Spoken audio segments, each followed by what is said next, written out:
Buenos días, queridos amigos. ¿Democracia? ¿Qué democracia?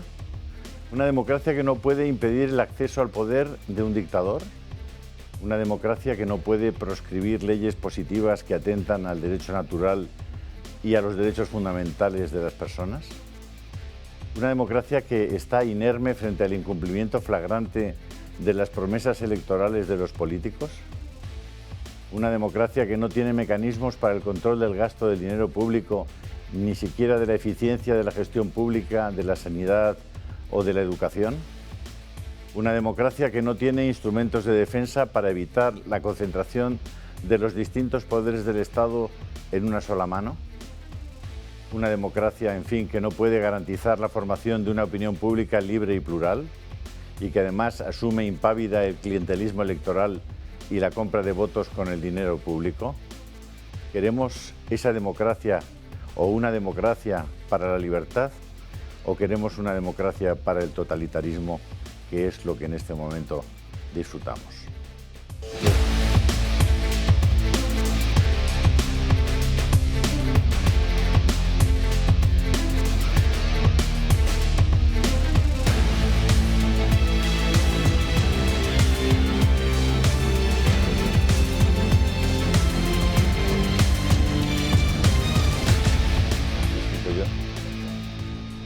Buenísimos días a todos, amigas, amigos. Con nosotros hoy algunos invitados especiales.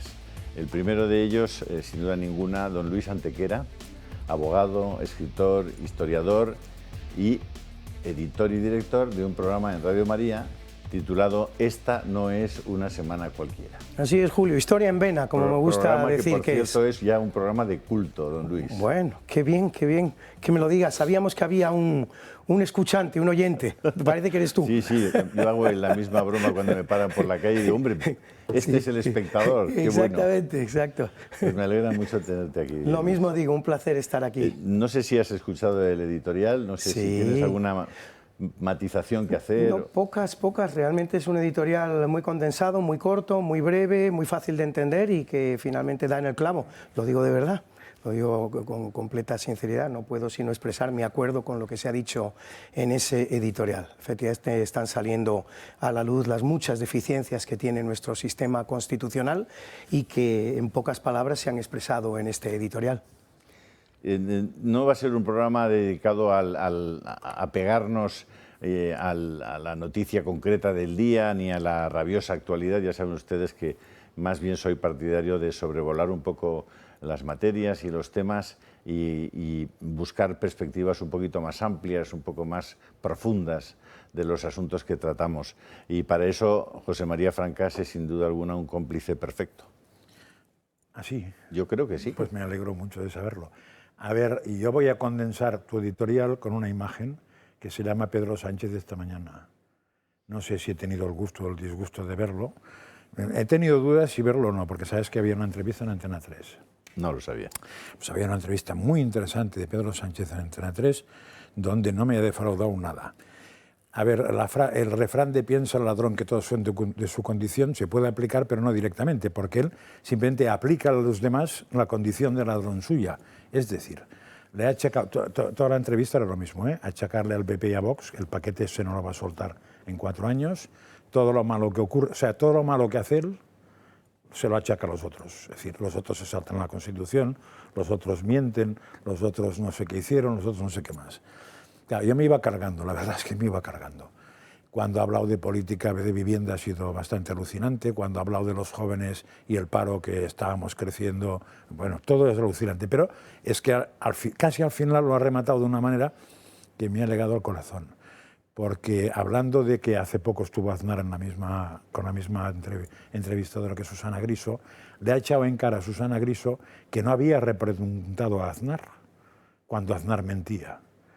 Claro, que le eches en cara a una periodista que ha sido capaz de oír eso, que el empleo juvenil va bien y no ha repreguntado nada, que el Consejo General del Poder Judicial no se no se actualiza por culpa del PP, cuando es por culpa del Congreso y Senado, de los presidentes que tienen que ser los que convoquen y después veremos qué hacen los demás. Cuando habla de que el PP se salta la Constitución y no habla de que se la salta, o sea, no ha repreguntado nada, que le echen en cara además eso, es para que vaya viendo esta gente que le encanta acercarse al poder y sacarle lustre, que cuando el poder quiere también les casca. Don Luis. Sí, es así. Realmente el gran mentiroso del país, hablando de las mentiras que cometen los demás. El personaje de Pedro Sánchez es un personaje singular, es un personaje que no se atiene a regla alguna, no tiene escrúpulos de ningún tipo, no tiene límites de ningún tipo, es la política en estado puro y además una política que yo creo que ha quedado ya bastante patentemente manifestado, que solo atiende a sus intereses personales. Hubo un momento en que los españoles creímos que los políticos estaban al servicio de la patria.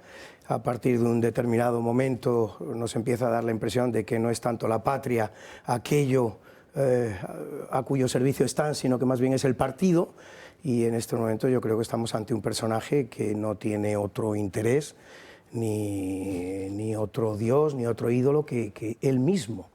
Yo estoy convencido de que si este señor hubiera tenido que pactar con Vox para permanecer en la Moncloa, pues lo habría hecho. Lo que pasa es que ha encontrado un camino mucho más sencillo para él y para su partido y para lo que es la historia de su partido, que es el de hacerlo con todos estos partidillos minoritarios que tiene a la izquierda y que son absolutamente pues, contra el orden constituido.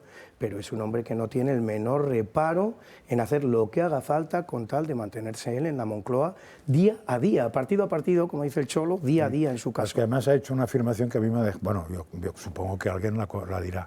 Ha llegado a decir en un momento determinado que si en vez de él hubiera sido Feijóo el que hubiera necesitado a los independentistas, hubiera perfectamente aprobado la amnistía y tirado para adelante la ley de amnistía.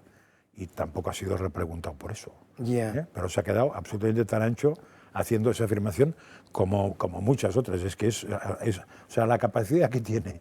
De todos modos, yo creo que a la gente suya le gusta eso, Por ejemplo, claro, todo lo otro, el argumento, ahí sí que le han preguntado un poco, que es, como usted decía que la amnistía, esa pregunta que se está haciendo continuamente, que no 2 días antes y que sí después. Dice, hombre, es que decíamos que no a la amnistía que propusieron los independentistas cuando la propusieron en el Parlamento, no a esta. Bueno, entonces ahí no ha habido repregunta, pero en cambio en la radio sí que han comentado, Carlos Alsina, por ejemplo, que es del mismo grupo, que eso simplemente era mentira. Ese sí que se ha atrevido a decirlo. ¿Por qué? Porque cuando el Parlamento dice que no a la propuesta de amnistía, no dice que no a aquella propuesta de amnistía, sino que explica claramente que es a cualquier amnistía.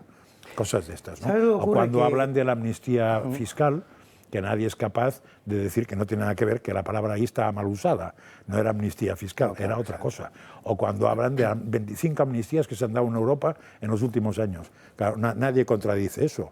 Yo no sería capaz porque no sé las 25 amnistías que se han dado en Europa, pero no me creo que sea verdad. Pero sí que supongo que esas mismas 25 amnistías ya se habían dado cuando él negaba que la amnistía fuera constitucional, seguro, ¿no? Sí, claro, no, por supuesto. Es decir, que es bastante sencilla es que negó hace 2 meses y medio.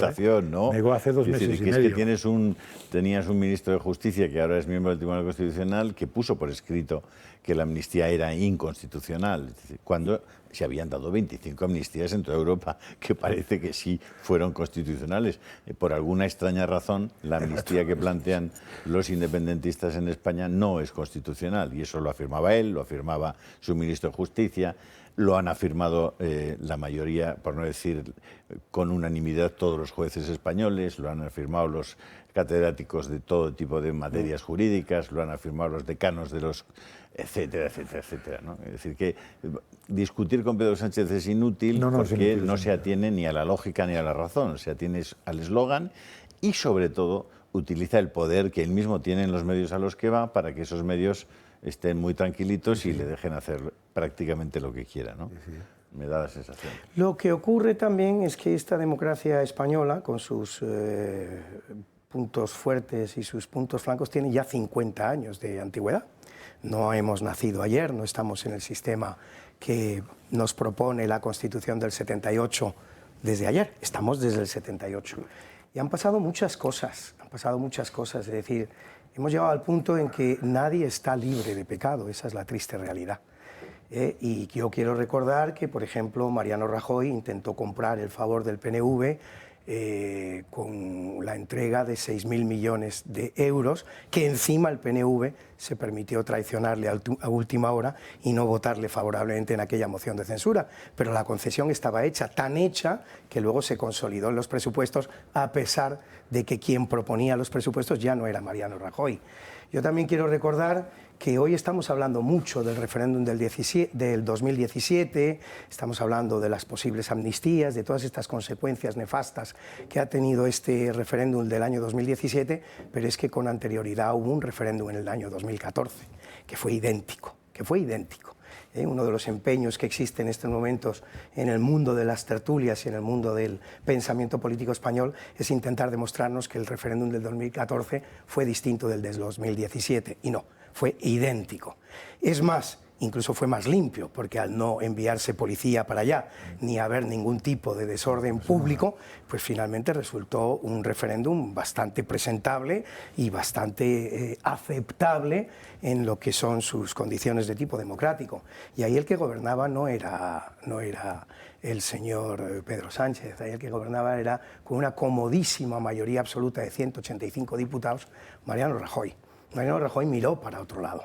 Habría sido una ocasión espléndida de haber puesto punto final a este capítulo de los referéndum, que por otro lado, quiero recordar también que este referéndum del 2014 fue solo la culminación de una serie de referenda que se habían producido con anterioridad a nivel municipal, a nivel provincial, o sea, ya llevábamos, aquello era una especie de circo del referéndum, no era más que una culminación. Habría sido una ocasión fantástica de poner punto final a esta costumbre viciosa que terminó produciendo el referéndum del 2017, y además de haber aplicado en aquel momento un 155 en condiciones, con una mayoría absoluta en el Congreso español, y haber enderezado las cosas. Es decir, ¿qué quiero decir con esto?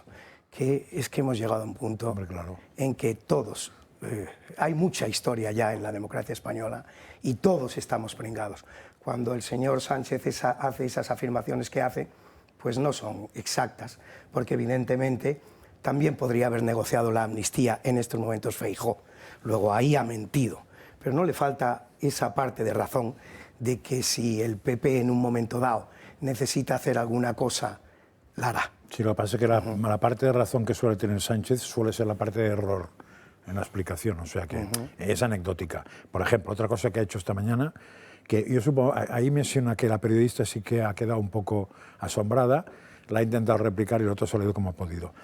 Él ha empezado a anunciar el tema del referéndum, de alguna manera, y entonces lo que ha dicho, lo que ha venido a decir, porque evidentemente ese tema es el que va a entrar continuamente, yo ya avisé hace 2 o 3 semanas, porque se veía venir en las radios catalanas que ya la amnistía se da por superada y la otra batalla es la que viene, y ha dicho algo parecido, hombre, los estatutos de autonomía, todos se aprueban por referéndum, y se ha quedado tan ancho.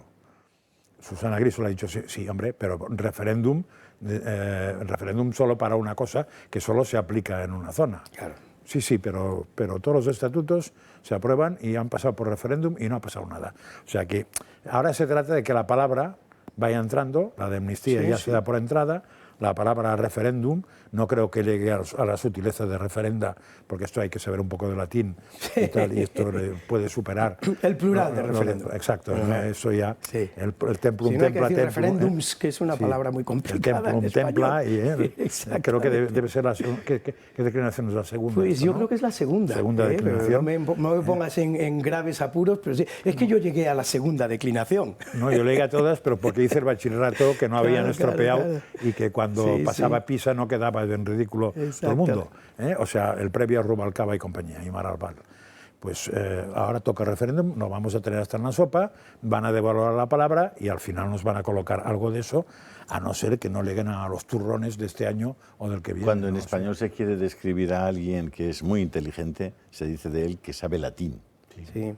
Es tu caso. Gracias. Exactamente. Pero no hablo latín. Tenéis en el canal de Telegram, Julio Erizael Toro, en este momento he puesto el teléfono al que podéis ir enviando, o pueden ustedes ir enviando los mensajes que consideren oportunos, siempre y cuando guarden la debida consideración a la educación, a las normas de cortesía, ¿no?, más elementales. Así que con mucho gusto recibiremos esos mensajes en el número de teléfono que está ya en el canal de Telegram. Dicho eso, ayer, en la famosa esquina de la calle Ferraz, que por cierto algún día explicaremos quién era Ferraz, porque estamos todo el día hablando de Ferraz. Ayer le pregunté a varias personas si sabían quién era Ferraz y no había mucha información sobre eso, o el Marqués de Urquijo. Bueno, pues en esa intersección de calles, donde además hay una iglesia dedicada al Inmaculado Corazón de María, si no estoy equivocado, pues en esas escalinatas la Fundación de NAES tuvo a bien encargarme la lectura de un manifiesto, ¿no? He visto que ha habido alguna suspicacia respecto a eso, porque tuvimos aquí hace una semana a un hombre, a un tipo muy majo, un hombre joven, que ha ido dirigiendo el rezo del Santo Rosario en torno a esa iglesia. Y yo tuve una pequeña, como dirían los catalanes, picabaralla, una pequeña discusión, un debate, cuando él comentó que el párroco les había pedido que por favor no dirigieran el rezo del Rosario justo en la puerta de la iglesia, sino que se desplazaran unos metros. Tú fuiste testigo de esa discusión y si alguien quiere tenerla más fresca, tenemos el vídeo, así que lo podemos poner. En el marco de ese, insisto, de ese pequeño rifirrafe, cuando él dijo que el párroco les había pedido eso, yo le dije que habían hecho ante la petición del párroco, y este hombre me dijo que no le habían hecho caso, ¿no? Yo entonces, la verdad es que discrepé abiertamente con él y le dije que me parecía que si el párroco es el responsable y la autoridad de esa parroquia, al margen de que consideraran que tenía o no razón o razones el párroco para tener esa actitud, ellos deberían hacer caso al párroco. Eso me propinó una paliza en las redes sociales y aquí en YouTube. Me llamaron desde traidor a casi cualquier otra cosa. Y bueno, pues como siempre uno tiene que aceptar, pues con sentido del humor incluso, críticas como esa. Y claro, ayer yo estaba leyendo el manifiesto justo en esas escalinatas. Y yo pregunté a los organizadores si habían tenido algún tipo de admonición por parte del párroco para que no pudiéramos hacerlo en ese lugar. Y me dijeron que no había ninguna petición expresa y que por tanto lo podíamos hacer desde allí. Yo no manifesté que ese no fuera el sitio para hacer una cosa o la otra, en ningún caso. Lo que sí manifesté, insisto que está específicamente el vídeo, es que si el párroco les pedía expresamente eso, debían hacer caso al párroco. Esa era mi opinión.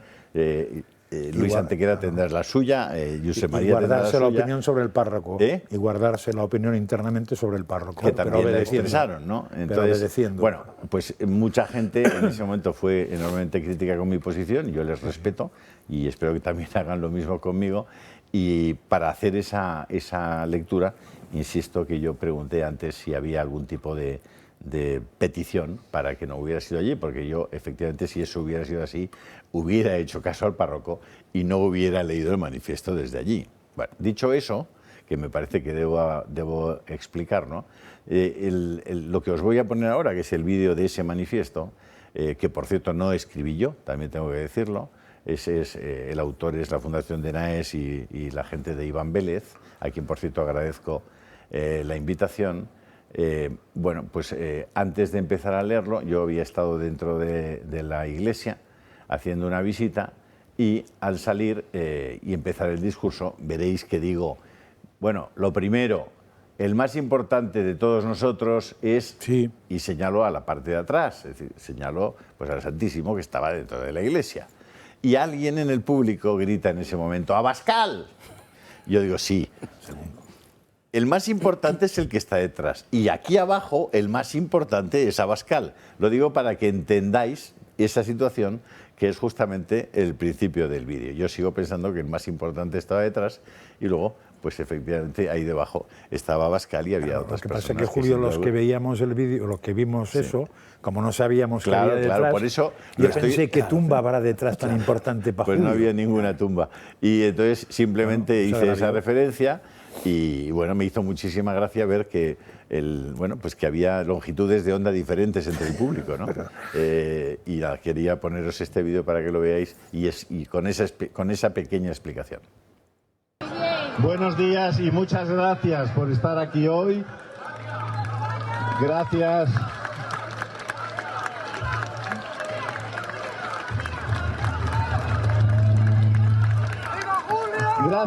Gracias a Iván Vélez, presidente de NAES.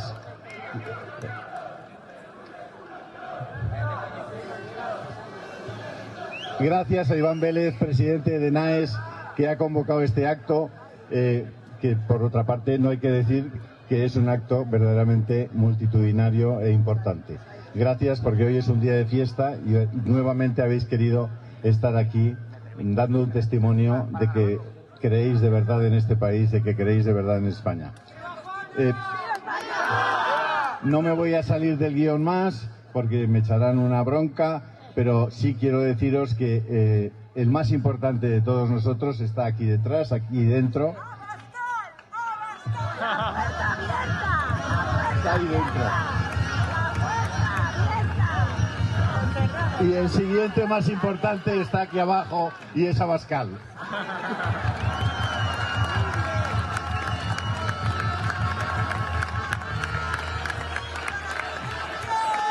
Manifiesto, procedo a la lectura del manifiesto.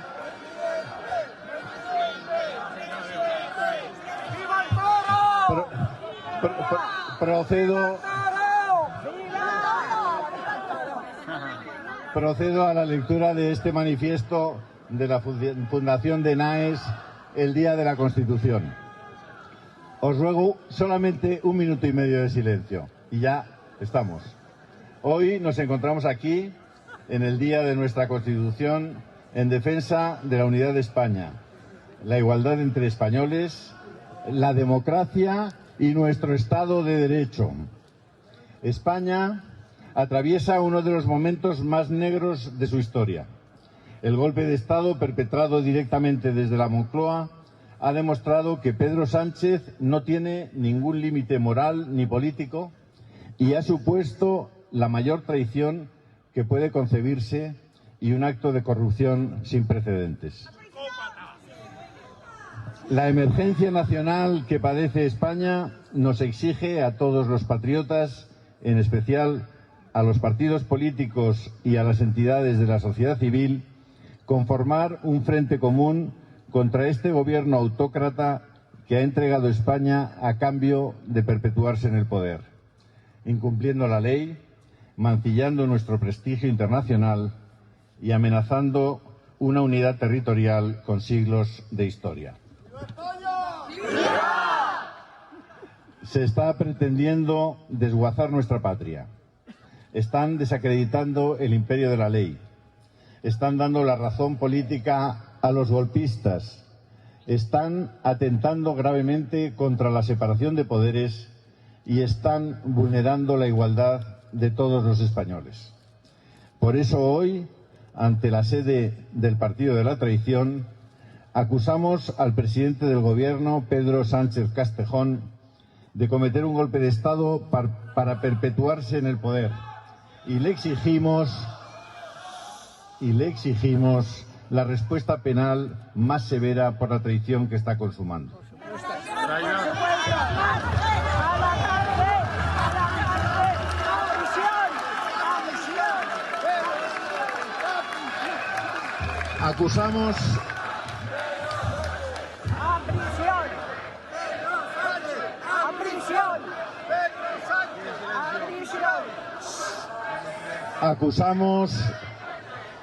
Acusamos al Partido Socialista de ser el partido más corrupto de la historia de España y de estar dispuesto a balcanizar España con tal de conservar sus privilegios a costa del esfuerzo de todos los españoles.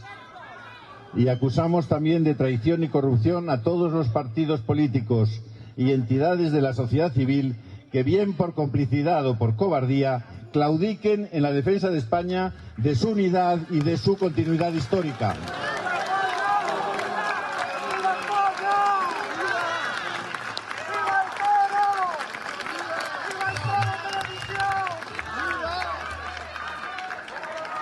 España, estoy ya terminando.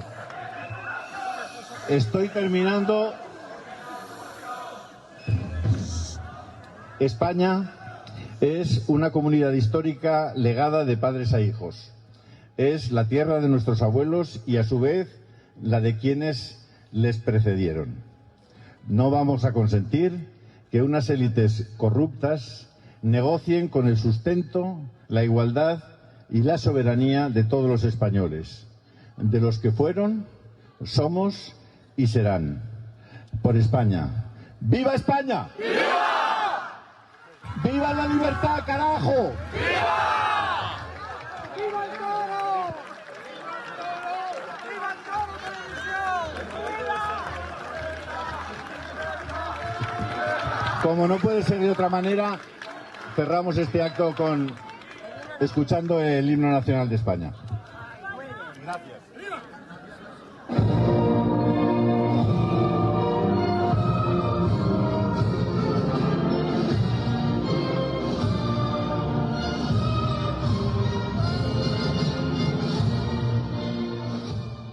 Es himno versión normal esta. Pues, Es himno versión normal porque por la mañana en el acto del Senado hubo un himno muy raro.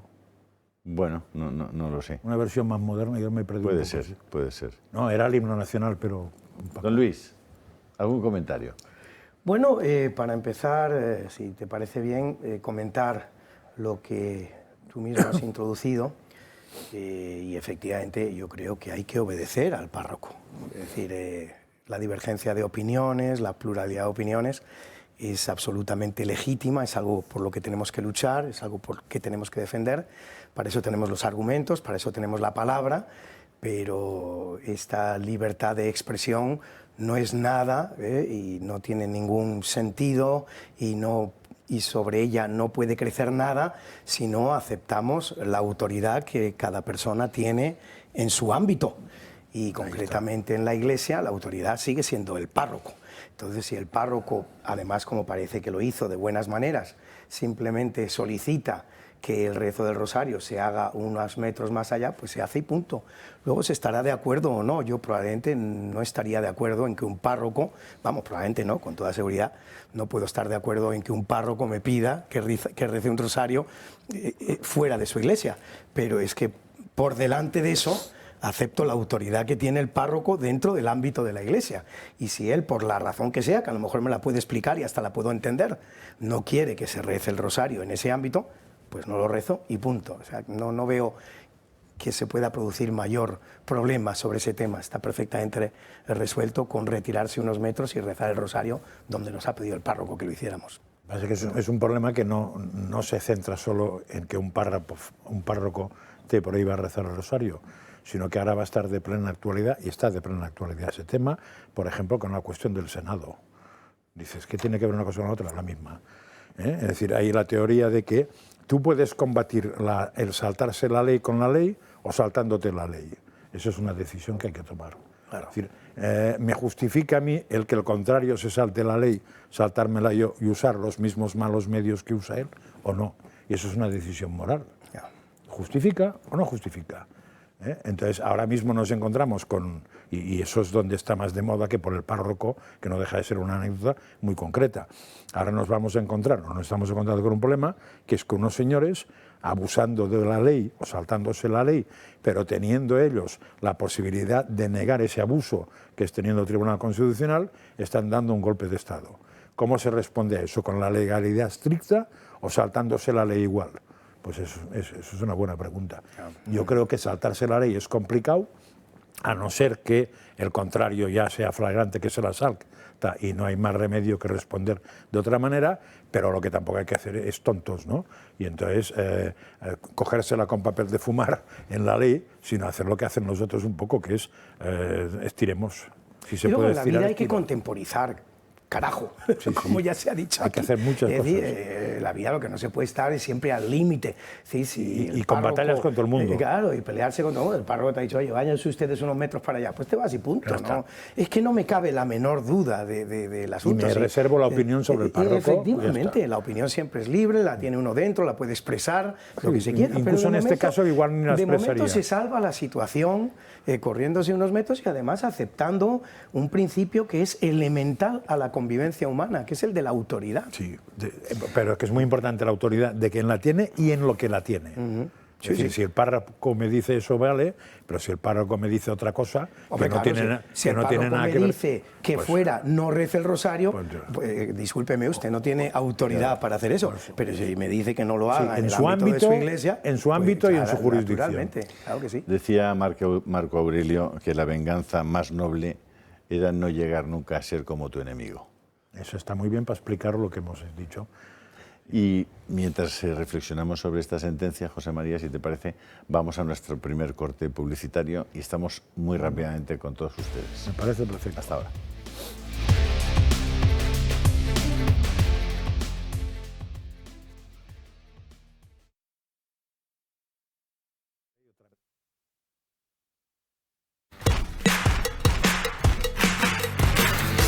Verantwortung her, möchte ich Ihnen einige Gedanken über die Grundlagen des freiheitlichen Rechtsstaates vorlegen. Lassen Sie mich meine Überlegungen über die Grundlagen des Rechts mit einer kleinen Geschichte aus der Heiligen Schrift beginnen. Im ersten Buch der Könige wird erzählt, dass Gott dem jungen König Salomon bei seiner Thronbesteigung eine Bitte freistellte. Was wird sich der junge Herrscher in diesem Augenblick erbitten? Erfolg, Reichtum, langes Leben, Vernichtung der Feinde? Nicht um diese Dinge bittet er. Er bittet, verleih deinem Knecht ein hörendes Herz, damit er dein Volk zu regieren und das Gute vom Bösen zu unterscheiden versteht. Die Bibel will uns mit dieser Erzählung sagen, worauf es für einen Politiker letztlich ankommen muss. Sein letzter Maßstab und der Grund für seine Arbeit als Politiker darf nicht der Erfolg und schon gar nicht materieller Gewinn sein. Die Politik muss Mühen um Gerechtigkeit sein und so die Grundvoraussetzung für Friede schaffen. Natürlich wird ein Politiker den Erfolg suchen, ohne den er überhaupt nicht die Möglichkeit politischer Gestaltung hätte. Aber der Erfolg ist dem Maßstab der Gerechtigkeit, dem Willen zum Recht und dem Verstehen für das Recht untergeordnet. Erfolg kann auch Verführung sein und kann so den Weg auftun für die Verfälschung des Rechts, für die Zerstörung der Gerechtigkeit. Nimm das Recht weg, was ist dann ein Staat noch anderes als eine große Räuberbande, hat der heilige Augustinus einmal gesagt. Efectivamente, ¿qué distinguirá al Estado de una banda de una panda de bandidos, ¿no? Eso responde a lo que decíamos antes. Como explicaba San Agustín. José María, el bien y el mal, la justicia, la política. Interesante, ¿no? Sí, sí, pero que esta frase explica muy bien el dilema que yo proponía antes, que es, ¿puedes saltarte la ley para combatir al que se salta la ley? Pues ese es el dilema. Esa es la solución de Benedicto XVI. Estamos en un momento en el que probablemente una de las causas profundas de las cosas que vemos y padecemos es que se ha borrado la distinción entre el bien y el mal. Completamente, completamente. Parece mentira lo oportuno que resulta en estos días concretos para la realidad española este discurso que hace Benedicto XVI hace obviamente bastantes años. pero parece que estuviera relatando y refiriéndose a la realidad española. Justamente lo que ha pasado en España es que se han perdido esos principios que son preconstitucionales, que son prepolíticos, y sin los cuales no se puede entender ni la política, ni la convivencia, ni nada de nada, que son la distinción que existe entre el bien y el mal, la distinción que existe entre la justicia y la injusticia, la distinción que existe entre la verdad y la mentira, que no la ha mencionado, pero la verdad y la mentira, que es un poquito a lo que estamos acudiendo el día de hoy, es decir, la conversión por ley, por decreto, de la mentira en verdad. Y esto es terrible, esto es dramático. Es decir, una sociedad que no sabe distinguir entre el bien y el mal, la verdad y la mentira, la justicia y la injusticia, no hay sistema constitucional, no hay constitución, no hay ley, no hay nada que pueda enderezar el rumbo de esa sociedad y la convivencia finalmente. ¿Qué va a ser de nosotros en una sociedad donde no se distinga la verdad de la mentira? Es que va a hacer imposible toda relación. Pero toda relación, es decir, que va a estar uno hablando con una persona y no va a saber realmente a qué se refiere. Y este discurso de la verdad y de la mentira es el mismo que existe entre el bien y el mal, y la justicia y la injusticia. En ese sentido, vamos hacia tiempos muy peligrosos. Al no reconocer la verdad, no reconoces la realidad. Claro, efectivamente. Entonces prescindes de la realidad. Exactamente. ¿De qué vale el lenguaje? Porque la verdad es la adecuación de la cabeza, de la cosa al intelecto. De la cosa, o sea, de la realidad a la inteligencia. Okay. Entonces, si no hay verdad, no hay realidad válida. Hombre, realidad hay, porque si te empeñas en pegarte contra la columna, te darás cuenta que hay una columna. Pero la que te interesa, pero la mayoría, lo que no es tan tangible, te lo cargas todo. No. Yo pues que siempre he pensado eso, y hace muchos años que lo pienso, La única manera de haber dado un golpe de inflexión en todo eso hubiera sido penalizar la mentira. O sea, lo que hay que hacer en la vida pública es penalizar la mentira pública. La privada es un problema suyo, para mí yo no me puedo meter. Pero la pública, o sea, un señor que públicamente miente tendría que ser impedido de ejercer un cargo público, no sé si durante un año o toda la vida. Sí, señor. Y nos ahorraríamos, cambiaría todo radicalmente. Porque bueno, eso en la política, digamos, anglosajona funcionaba. Ha funcionado Boris hasta hace muy poco tiempo. Boris Johnson ahora mismo ha tenido unos problemas por mentir, pero en cambio algún que otro presidente en Estados Unidos cuando mentían se iban a casa, y los últimos ya no se fueron a casa, El chico este de la Clinton mintió descaradamente y no se fue a casa. Con lo cual esto ya, hasta esas sociedades tan puritanas han perdido esa fuerza, excepto el caso de Boris Johnson. Claro, lo o que pasa, los alemanes. José María, que claro, si estableces este tribunal de la verdad y al final corrompes el tribunal de la verdad y colocas en el tribunal de la verdad a tu personal, pues eso, claro, es que es difícil, es una cosa difícil. Sí, claro. Pero esos son principios que el ser humano, mi generación, los traía innatos. Es decir, fíjate, es que tenía una visión moral. Voy a hacer una reflexión muy rápida. Fíjate, todos estamos de acuerdo en que muchos de los males que ocurren en España en estos momentos provienen de aquella presidencia nefasta del señor Rodríguez Zapatero. Sigue habiendo una diferencia sutil entre el discurso de Zapatero y el discurso hoy día del señor Sánchez. Zapatero se sentía obligado a ocultar, a disfrazar, a tapar sus mentiras, aunque fuera con nuevas mentiras. Era un círculo vicioso de la mentira, pero al menos se veía en él esa obligación autoimpuesta de tapar una mentira con otra. Este señor que nos gobierna en estos momentos no tiene ni siquiera esa dificultad, no se autoimpone ni siquiera esta obligación. Este señor ha dicho en las Cortes, en el Congreso, ha llegado a pronunciar palabras diciendo, bueno, y si ayer dije eso, ¿qué? Estas son palabras del actual presidente del gobierno español. Y si ayer dije eso, ¿qué? Es decir, él no se siente vinculado en modo alguno por nada que haya dicho con anterioridad. Eso es gravísimo. Sí, de todos modos, yo sí matizaría que los problemas vienen de Zapatero, lo matizaría. O sea, el salto cualitativo en los problemas viene de Zapatero, pero los problemas vienen de Felipe. O sea, el que... Sí, estoy de acuerdo. Si nos metiéramos en ese discurso, claro, yo también estoy de acuerdo. Digamos, simplificando, digamos que da un salto el que sustancial. pone las bases a la separación de poderes, al revés, Sí, a la sí. confusión de poderes, que es la que posibilita que después te saltes todo y no pase nada, es Felipe González. Y fundamentalmente lo hace con el tema del Consejo General del Poder Judicial o con ir a por, diríamos, las élites de los funcionarios, ¿no? Y entonces empiezan con los cuarto grado, con cosas de esas. O sea, es un ir desmontando, en el fondo, pienso yo, por un tema que probablemente se me reprochará, pero porque no tienen una idea trascendente del hombre. Y a no tener una idea trascendente del hombre, lo que manda es tu propio ombligo, por no hablar de otras partes más o menos nobles. Pero cuando el mundo tiene que girar en torno a tu ombligo, tu cerebro o tus gónadas, tenemos un problema, porque yo prefiero que giren ante Dios. Bueno, hemos comenzado el programa con un breve editorial hablando de la democracia. Y hablando de la democracia en el sentido de que la democracia no es la piedra filosofal ni es algo que resuelva todo, es un instrumento del que se dotan las sociedades para que los pueblos, los ciudadanos, individualmente elijan a sus gobernantes. Pero eso no garantiza nada, no garantiza justamente eso de lo que estamos hablando, que es la realización en la sociedad de la justicia inspirada en el principio del bien y del mal y en el respeto a los principios del bien y del mal, evitando el mal y practicando el bien en la gestión del gobierno. La democracia, tal como la entendía Hitler, era una democracia. Es decir, había una participación social que él eligió a él para que gobernara Alemania. Los comunistas han llamado siempre democracias a sus democracias populares. Claro. El propio Francisco Franco llamó al régimen en España democracia orgánica.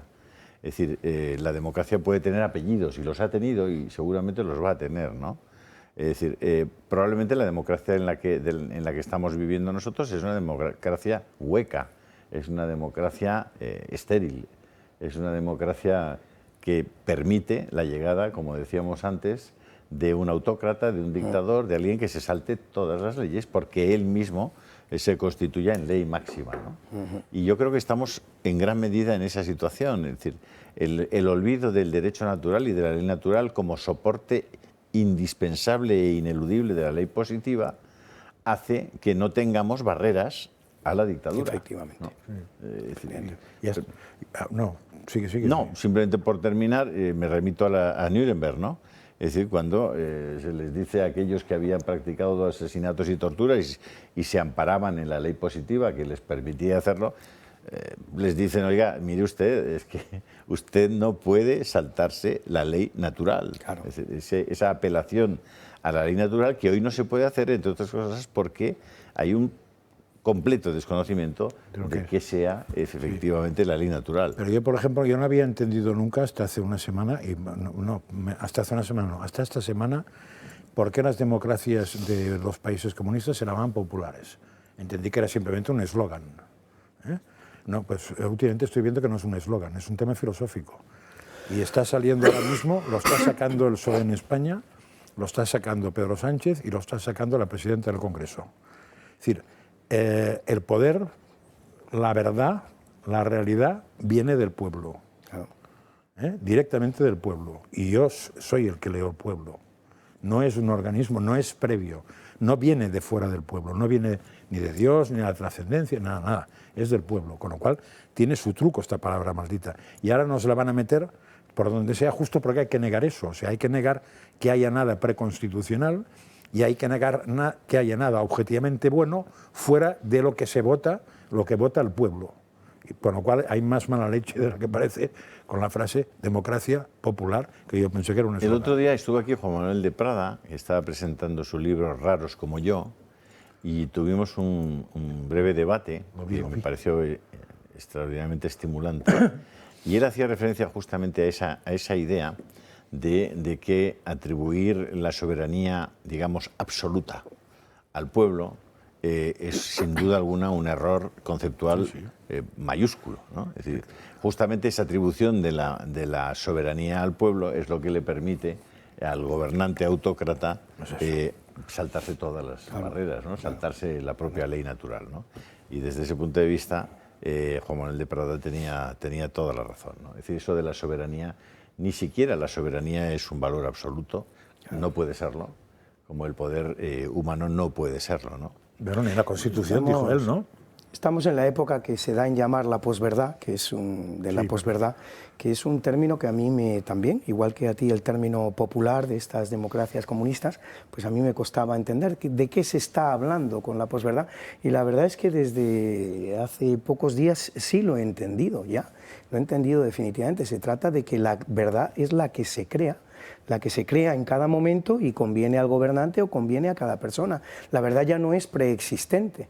No es algo a lo que hay que someterse, a lo que hay que ajustar el comportamiento, no, la verdad se crea en cada momento y permite actuar en cada momento, y eso es el mundo de la posverdad. Y hay verdades que te dicen siempre, ellos, no sé quiénes son, pues no me refiero a nadie concreto, pero mucha gente te dice, es que hay verdades, tú tienes tu verdad, yo tengo la mía, el otro tiene la otra, y entonces dicen, mira, la definición de verdad no es que hay verdades, verdad es...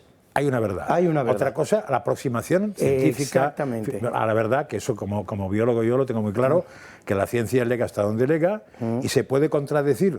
Pues más que contradecir se puede acercar más. O sea, hay cosas que no hemos llegado, pero no hemos llegado. Pero no porque haya más verdades de una. Hay una. La verdad es una. Bueno, una de las materias esenciales en la filosofía es la lógica. Sí, claro. Que es y la lógica rige por el principio de no contradicción. Es decir, que una cosa no puede ser y ser al mismo tiempo y bajo el mismo aspecto, porque es imposible. Es imposible aquí, pero es imposible allí. Es decir, Dios no puede hacer un círculo cuadrado. Cuando tú no aceptas el principio de no contradicción... De identidad y de no contradicción son los dos claves. Pero el de no contradicción, que es el principio que en este momento más se están saltando. Existe. Claro, si no existe el principio de no contradicción, no podemos seguir hablando. Claro. Lo que decía Luis. La comunicación es imposible. No podemos seguir hablando. La comunicación es imposible. Y la comunicación del más fuerte, como siempre, que es la comunicación del más fuerte. Claro. Y estamos no de la verdad ni la realidad, es de quien paga manda. Claro. Bueno, los telegrameros, tenéis el discurso de Benedicto, lo tenéis íntegro en Telegram. Tenéis un breve vídeo del Festival de Salzburgo, de Artes de Salzburgo, que te pone los pelos de punta, porque con la excusa de un poco de música no excesivamente buena, presentan una cena tal en la que el plato que van a degustar es un bebé. ¿Tenéis una referencia al libro blanco de la historia de Cataluña, que os recomiendo vivísimamente? Hay 260 o 270 preguntas sobre el tema del separatismo en Cataluña, con cada una de las afirmaciones que hacen los separatistas, refutadas con extraordinario rigor una a una. Un libro realmente interesante que os recomiendo. Y tenéis unos vídeos también muy divertidos, porque se acaba de producir un encuentro entre el príncipe de Arabia Saudí y Vladimir Putin. Y veréis un poco el comportamiento de los dos personajes. Aquí podéis ver un resumen del tema, pero veréis que en el otro vídeo hacen una especie de parodia a los dos líderes, que si no fuera porque son dos personajes muy complicados, podría resultar hasta divertida. Pero sobre eso, tenéis también el manifiesto íntegramente de ayer, y hay un extraordinario e interesante vídeo que se titula Dies Irae, que explica, o se titula Nada más que la verdad sobre la renuncia de Benedicto XVI. Dura unos 20 minutos, lo tenéis colgado en el Telegram y os lo recomiendo vivísimamente. Y además de eso, pediros que os deis de alta en el Telegram y, por supuesto, que como siempre nos apoyéis para que esta televisión, que vive de sus espectadores, lo que le pasa un poco a Radio María, que vive de sus oyentes, pues que esta televisión pueda seguir emitiendo en libertad, porque los espectadores decidan que así sea. El día que vosotros decidáis que no merece la pena que sigamos emitiendo, pues así lo haremos. Y aquí paz y después gloria. Y si os parece, vamos a un corte publicitario y volvemos a Milei. Vamos, volvemos no, hablamos de Milei tal como os he comentado al principio, para que podamos profundizar un poco en las ideas que él ha presentado antes de ser elegido presidente de Argentina, que como sabéis además va a tomar posesión de ese cargo, yo creo que el domingo, si no recuerdo mal, o el lunes, ¿no? El domingo 10, el domingo, ¿no? Pues sobre Milei volvemos ahora y podremos hacer algunas matizaciones también a las cosas que Milei dice, que por cierto ha producido un verdadero tsunami en el mundo de la política, no solamente en Argentina, en toda Hispanoamérica y probablemente también en Europa. Así que hasta ahora mismo.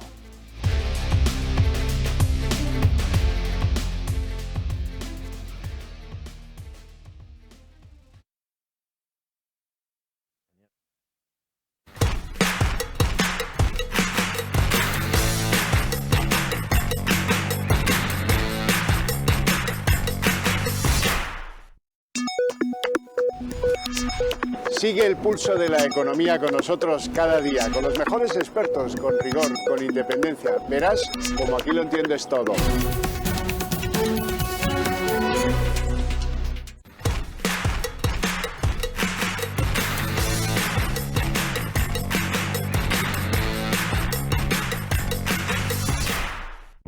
¿Qué tal? Bienvenidos a En Dos Continentes.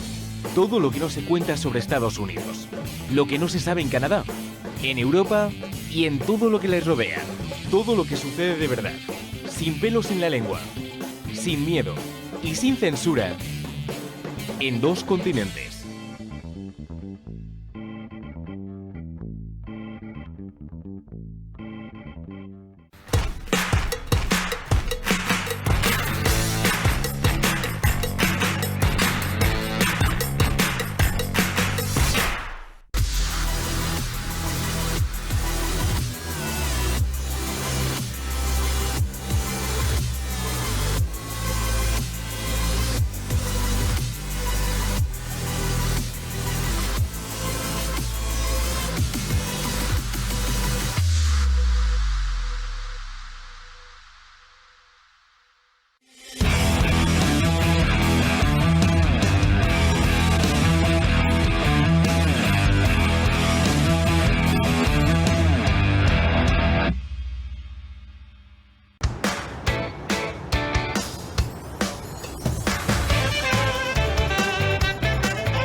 Sigue el pulso de la economía con nosotros cada día, con los mejores expertos, con rigor, con independencia. Verás como aquí lo entiendes todo.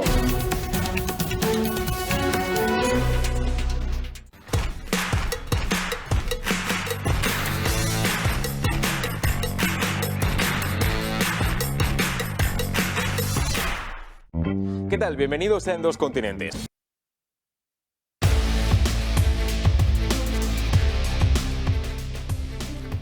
El 7 de diciembre, con la mitad de los españoles de puente y la otra mitad trabajando, o por ahí. Sí, no sé si la ¿no? mitad o lo que... Alguno con algún subsidio y tal, sí, pero en general. Y dudo con que la gran mitad alegría, trabajen, pero... Con la gran alegría de recibir en esta tertulia, en esta mesa, a don Román Cendoya. Buenos días. Aquí encantado de la vida. ¿Nos traes noticias frescas? No, pero que lo que está pasando hoy es lo de todos los días. Aunque sea laborable o puente, media España trabajamos para pagar el cachondeo de la otra media, especialmente el del gobierno. Yo me estaba preguntando efectivamente si es media España la que trabaja hoy o es media España la que trabaja cada día. Es que es eso. Si es cada día, hoy y es entonces menos. De esa media España que trabaja cada día, hoy media España está... Es decir, hoy hay un 25% de españoles trabajando. Oye, y dejadme haceros una pregunta así ya, como habláis de esto de... aquellos que utilizan la baja laboral por enfermedad de forma falsa, porque efectivamente no tienen ninguna enfermedad y prolongan indefinidamente pues, una una teórica depresión, o simplemente no van a trabajar porque dicen que el niño no sé qué, o aquellos que cobran los subsidios siendo que, por ejemplo, les han ofrecido otros puestos de trabajo y no los cogen porque prefieren seguir cobrando. ¿Todo eso no es corrupción? Completamente. Pregunto. Completamente. Eso es corrupción en los principios básicos. Creo que tanto es corrupción moral y corrupción legal. Sí, sí. Tienen las dos. Efectivamente. Sí. Pero claro, el corrompido no se va a delatar él mismo. No. O sea, como aquí, cuando lo que impera es lo legal, que es lo que impera ahora en la sociedad, si no te pillan, carretera. Cuando lo que impera es lo moral, tú te pillas. Tú mismo te pillas, con lo cual no haces lo que no debes de hacer. Pero si estamos en un sistema en que no hay moralidad y lo único que hay es legalidad... Es volver al discurso que estábamos haciendo antes. Y si no me pillas, lo mismo... Hay verdaderos especialistas, yo los conozco, vamos. Hay verdaderos especialistas que pasan mucho tiempo en la red investigando cómo disfrazar bien una baja y cómo poder pasar unos cuantos días en casa sin tener nada que lo justifique. Y mucho médico que... Y mucho médico, efectivamente. Yo me acuerdo que la única baja que he tenido en mi vida, que fue, estoy hablando de hace 40 años casi, me caí en una moto, yendo en moto. No llevaba guantes y dejé la mano a flor de piel, sin piel. Con lo cual esto es peligroso porque te puede entrar cualquier infección. Infecciones todas. Entonces me dieron una baja y claro, me tuve que proteger la mano. Pero al cabo de unos días, pues yo dije, pues ahora mismo ya podría trabajar porque es que yo era profesor. O sea, lo máximo que me puedo infectar bien protegido es con la tiza. Bueno, pues... conseguí la baja al cabo de 2 meses largos o 3, a base de empeñarme en el médico conseguí que me diera la alta, a pesar de que llevaba desde la segunda semana trabajando, porque me parecía infumable, en aquel momento era profesor, dejar colgado a todo el mundo porque yo tenía la mano así, pero me costó convencerle, porque él se curaba el espanto, decía, me citaba una noche, hasta dentro de un mes, 3 veces. ¿Ha ido cambiando la mentalidad respecto a esto, Luis? Completamente, completamente. Si es que lo que ha pasado en España mucho, y estamos incidiendo mucho en este programa en ese tema, lo que ha pasado en España es el cambio de los principios, de los valores, de las conductas, de la moral, de la ética. Estamos perdiendo a un ritmo precipitadísimo pues lo que son los principios de comportamiento, de conducta humanos, sobre los que es posible la convivencia y la creación de cualquier sistema legal. Pero es que cualquier sistema legal, incluso constitucional, si no existen estos elementos preconstitucionales, que son el de una conducta ética, el de unos comportamientos, no sirve para nada. Ante eso no se puede hacer nada. Ante un comportamiento corrupto no se puede hacer nada. Y no digamos ya si el comportamiento corrupto es generalizado. Un inspector por persona, un inspector por persona y un inspector por cada 2 inspectores, porque si un inspector se confabula con una persona y un inspector cada 3 superinspectores. Entonces todo eso se resuelve con un sistema ético en el que todos creamos. Lo que pasa que el problema que hay es que el concepto de corrupción solo se considera que se ejerce en lo público. Y eso es una cosa curiosísima, ¿no? Porque cuando la gente toma posesión y empieza a gobernar, todo el mundo dice que son todos unos corruptos y tal. Y bueno, si son todos unos corruptos, el día que te llamen a ti al puesto serás un corrupto. ¿Por qué?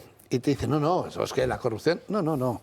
Yo una vez pregunté a varias personas que estábamos almorzando, hablando de esto, les dije, bueno, ¿vosotros compráis cuando se vendían los CDs piratas y los DVDs piratas, porque no era streaming? ¿Vosotros compráis discos piratas? Sí, claro. Y yo, pues sois unos corruptos. Claro. Vosotros, vuestro nivel de corrupción os permite saltaros un montón de la protección intelectual, el derecho de autor, los impuestos añadidos. Eso es una corrupción personal íntima que hacéis en ese nivel de nivel al que podéis llegar en vuestra corrupción. Es que tenéis una... pero es que yo no he comprado nunca un DVD pirata ni un CD pirata, jamás, porque me parece una... No, es que claro, el concepto de corrupción no es eso que se ejerce desde la función pública, es aquello que se hace saltándose las normas éticas y los principios y los valores en las conductas individuales. Claro. En un país donde la crítica es a veces tan feroz, tan desalmada y tan irritada, creo que vale la pena recordar a Jesús escribiendo en la tierra mientras le presentaban a la prostituta. El que esté libre de pecado, que tire la primera piedra. Es decir, que a veces volaron piedras, ¿no? Volaron piedras, ni una. Episodio que solo pertenece al Evangelio de Juan, por cierto. que es prácticamente lo último de lo último que hace Jesús antes de ser crucificado, salvar la vida de esta adúltera. No lo encontrarás en los demás evangelios, ni Mateo, ni Marcos, ni Lucas. No, es que es así. Es decir, los usos y costumbres. Vamos a ver, estamos en el país de Lazarillo de Tormes y el país de la picaresca. Y hay una frontera muy laxa entre lo correcto, lo incorrecto, lo que se puede hacer y lo que no, porque ese relativismo que va implícito en los usos y costumbres, pues te lleva a situaciones que, claro, eso va creciendo y se llega a unos niveles insospechados, ¿no? Ahí has puesto el dedo en la llaga, es decir, no somos ángeles, no es una sociedad de ángeles, es una sociedad de seres humanos. Entonces, bueno, pues es que no es lo mismo la corrupción del que compra ese DVD del que hablaba Román que la corrupción del que está todo el día metido en la red para ver cómo finge una baja con la que no ir al trabajo. Es decir, que en todo hay niveles. Y el problema que está pasando en España es que estamos sobrepasando todos los niveles. No. La corrupción ya no es una corrupción de pequeñas cosas, de bueno, voy a hacer esta trampita o tal, o incluso una cuenta que me viene en el restaurante y me cobran €1 menos de lo que debía pagar y tal. Pues eso es un nivel de corrupción, pero ya lo otro es otra cosa. Pero hay que levantar banderas contra el discurso establecido. Hay una cosa que a mí me llama mucho la atención, porque desde el discurso del gobierno de la izquierda siempre es que los empresarios corrompen a los gobiernos y a los políticos, y eso es rigurosamente falso. Porque normalmente el que corrompe es el político. Al empresario le cuesta tanto ganar la pasta, sacar adelante su trabajo, pagar las nóminas, la seguridad social, todas esas cosas, que cuando va a un concurso público, cuando el otro le dice, oye, es que en el partido necesitamos ayuda porque hay una campaña electoral, pone cara de bueno, ¿y qué hay que hacer, no? Algunos ni eso, pero porque se resisten a esa forma de adjudicar las obras. Pero el empresario no va por la vida repartiendo millones a los políticos y a los partidos políticos porque le apetezca, no, en absoluto, sino porque le piden, y si no lo dan, se lo dará otro. Claro. Y además ellos no paran de pedirlo y no paran de financiarse ilegalmente. A mí por eso hace mucha gracia esto que quieren hacer ahora de quitar el dinero físico, ¿no? Yo no sé cómo van a vivir los políticos. Porque claro, sin el tráfico de drogas, sin el tráfico de armas, a ver, los países, las grandes compañías mundiales, sin todos los tráficos, sin todo el dinero que sube alrededor de las mafias y las tramas humanas, más la financiación ilegal de partidos políticos, que es cuantiosa y numerosa y se nota mucho en las campañas electorales, si está todo el dinero controlado, ¿cómo el lo van a problema hacer? del dinero físico, Román, si me permites, y tú seguro lo tienes más estudiado que yo, son los coeficientes de caja. Sí, claro. Si recuerdas que en Argentina el corralito se produce cuando la primera dolarización y la gente dice así, venga, llaman al banco y dice, prepárame $2.500 que voy a ir a recogerlos. Claro, a la quinta llamada, ya no hay dólares. El banco llama y dice, claro. para. Claro, hemos creado tanto dinero sin ningún respaldo real, Bueno, pero eso lo decimos tanto que hoy el riesgo de que en un momento determinado cualquiera de nosotros decida llamar al banco y decir, prepárame 3.000 euros, que voy a por ellos, genera un problema. Si eso se produjera de forma coordinada, el sistema bancario tiene que cerrar. Colapsa. Bueno, si no hay dinero físico, eso no es posible. Bueno, lo que pasa que... Si no hay dinero físico, Román, eso no es posible. Lo que pasa es que yo estoy esperando que la Reserva Americana tenga un testigo de Jehová de presidente, de secretario general, porque como no puede mentir, dirá que el sistema está quebrado. Porque hay tanto dólar emitido. Vamos a ver, desde que se acabó el patrón oro, el dinero no tiene respaldo más que la conveniencia que queramos. Por eso uno de los grandes problemas que tienen los organismos públicos y los gobiernos es el control de las criptomonedas. Te dicen, oiga, eso no tiene ningún respaldo, pues como el suyo. ¿Qué vale más? ¿Lo que dice la presidenta del Banco Central Europeo y el jefe central de reservas o 1.200 millones de usuarios del mundo que tienen Bitcoin, que entre ellos deciden cuánto vale y a cuánto cotiza el Bitcoin?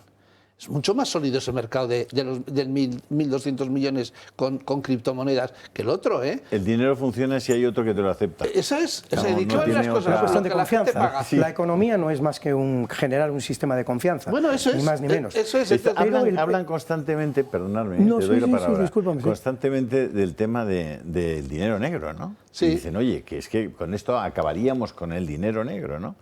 Y yo siempre les digo lo mismo. Tú quieres acabar con el dinero negro, cambia mañana el color de los billetes. Sí, sí, ya está. Los de 500 que pasen a ser verdes, los de 200 que pasen a ser marrones o azules, que los tal.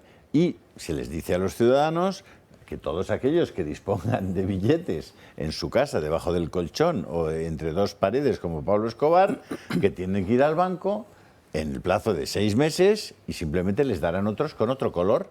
No les van a quitar nadie nada, no les van a confiscar nada, ¿no? Simplemente que van a tener que dejar el DNI y diciendo, mira, yo he traído 15 millones de euros en billetes de 50, deme usted 15, ningún problema. Incluso se pueden buscar fórmulas hasta de regularización de ese dinero, ¿eh? Porque probablemente, imaginaros la cantidad de dinero, una amnistía como las 25 que se han dado en Europa según Sánchez. Es decir, pero no quieren hacerlo. No quieren hacerlo. Porque todavía algunos están buscando donde tienen su dinero negro. No tienen pintura. Pero luego además No es que tienen luego genera ficciones terribles. Pero yo sí hice la prueba una vez de yendo a un viaje al extranjero, pedirle a mi banco que me diera para llevar, porque iba a países donde las tarjetas de crédito son deporte de riesgo, es decir, que según la das ya te la han clonado y te la han vaciado, que me diera varios billetes, un par de billetes de 500 euros para luego cambiar en destino.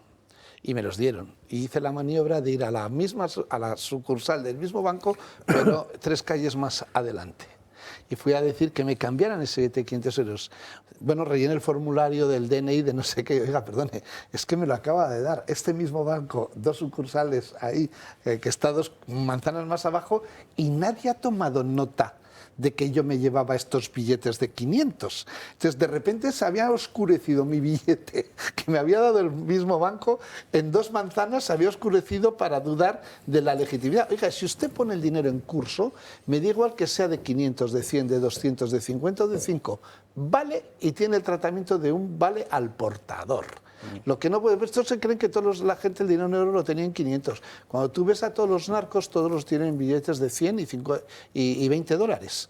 Que son los, vamos, es que hay que tenerlos en billetes de curso normal, no de los de 10.000 dólares que todavía existe algún billete, porque eso canta mucho. Entonces, es que es una estupidez de control que está tan mal hecho. Bueno, ahí está la cuestión, ¿no? Ahí está la cuestión, es decir, que todavía no hemos mencionado lo fundamental que hay detrás de este tema. Es que, claro, en el momento en que todo pase por las tarjetas Visa, estamos absolutamente controlados.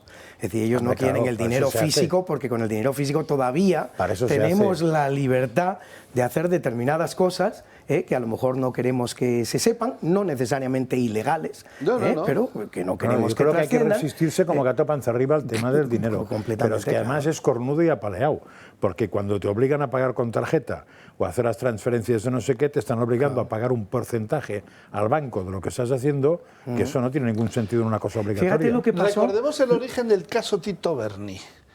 Es el primo o que en Canarias había utilizado una tarjeta de crédito en una casa que tenían un nombre no muy decente, o para lo menos muy sano para la señora de él, que vio el cargo en el extracto del banco y dice, y esto, y dice, esto es un error, esto yo no he sido.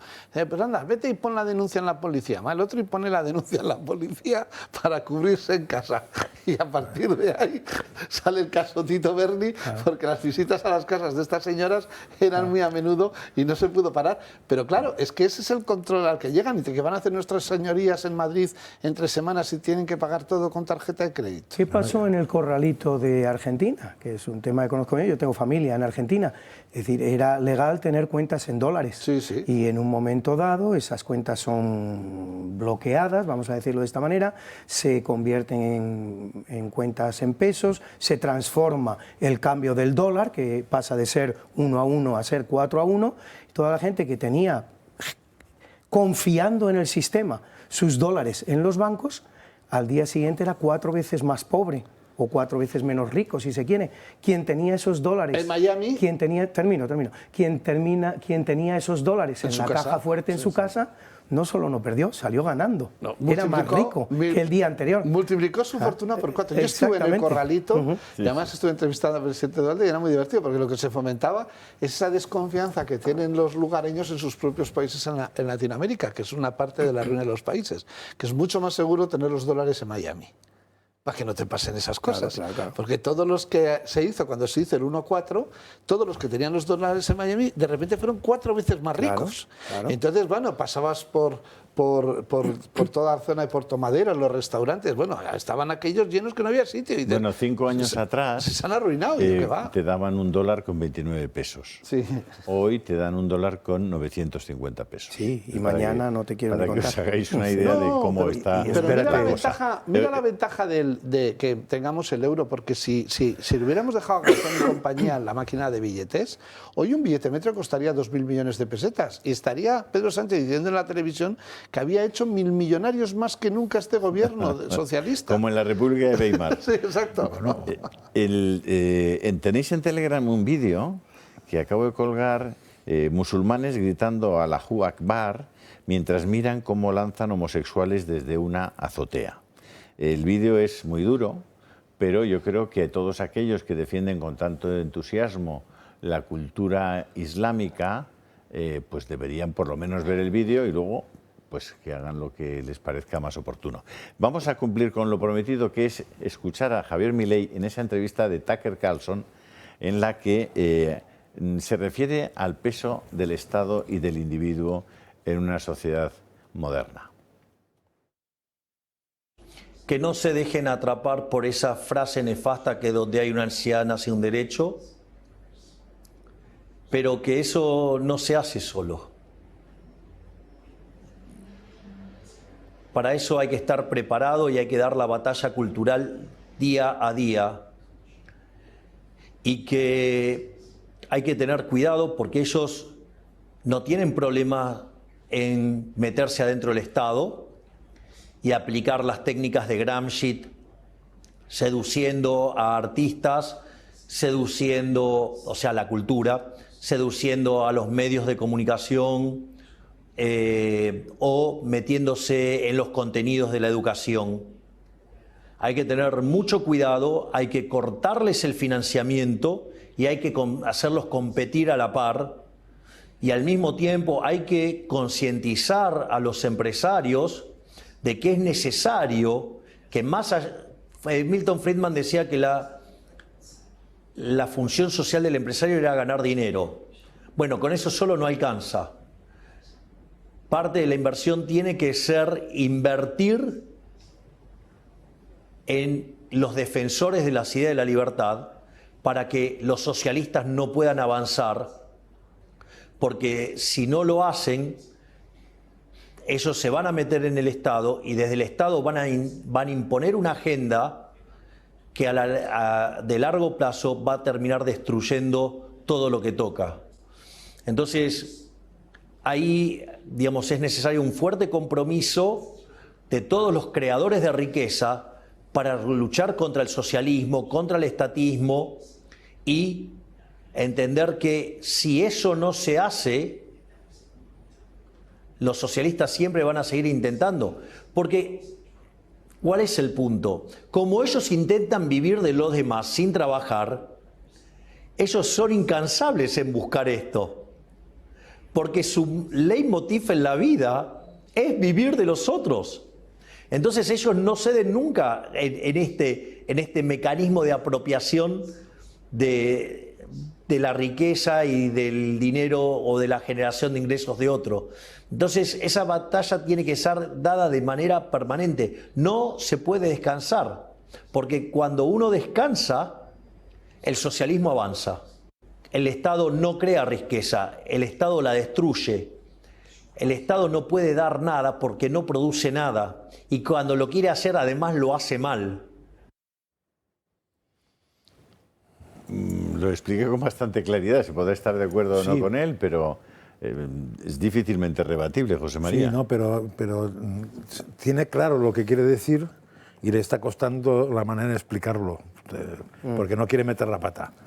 O sea, quiere ser prudente en no decir una cosa, pero está claro lo que quiere decir, ¿no? Y lo que quiere decir es que me ha parecido muy interesante, que claro, si la función social del trabajo del empresario es ganar dinero, con eso lo único que consigue es que se lo acaben quitando. Entonces tiene que invertir también en que la sociedad entienda que lo que debe entender, vamos, de lo que hemos hablado desde el principio. es que Milei está teniendo una estética original y teniendo una dialéctica súper peculiar, está diciendo lo mismo que hemos dicho al principio, con algunas variantes. Sí, sí, así es. Tipo singular este Milei. No es aquí donde está efectivamente más brillante. Se ve que las responsabilidades de la presidencia ya le están llevando a... No, es anterior, ¿eh? La entrevista es anterior. Sí, es anterior. Ya estaba él pensando que iba a ganar. Sí, sí, no, todavía no pensaba en ello. Bueno, comete algún error en las frases que ha utilizado. Por ejemplo, esto de identificar artistas con cultura. Él mismo se desdice. Empieza hablando de los artistas, lo hace muy bien, y dice la cultura. No, la cultura es otra cosa. La cultura es el arte y es muchas cosas más. Son los intelectuales, son los filósofos, son los historiadores, tanta gente que no hace arte, pero sí está haciendo cultura, es decir, que hasta él se va a tener que quitar algunos. Y luego, evidentemente, el personaje es sumamente singular. Yo tengo fe en que pueda llevar a cabo esa gran reforma que quiere llevar a cabo, precisamente por la condición que tiene de persona medio loco. No se corresponde con los baremos habituales de comunicación de cualquier otro político. Solamente una persona como él puede llevar a cabo una reforma como aquella que necesita la Argentina y tantos otros países de Europa y del mundo. Ahora hace falta que efectivamente lo haga. Porque casos ya ha habido en la propia Argentina.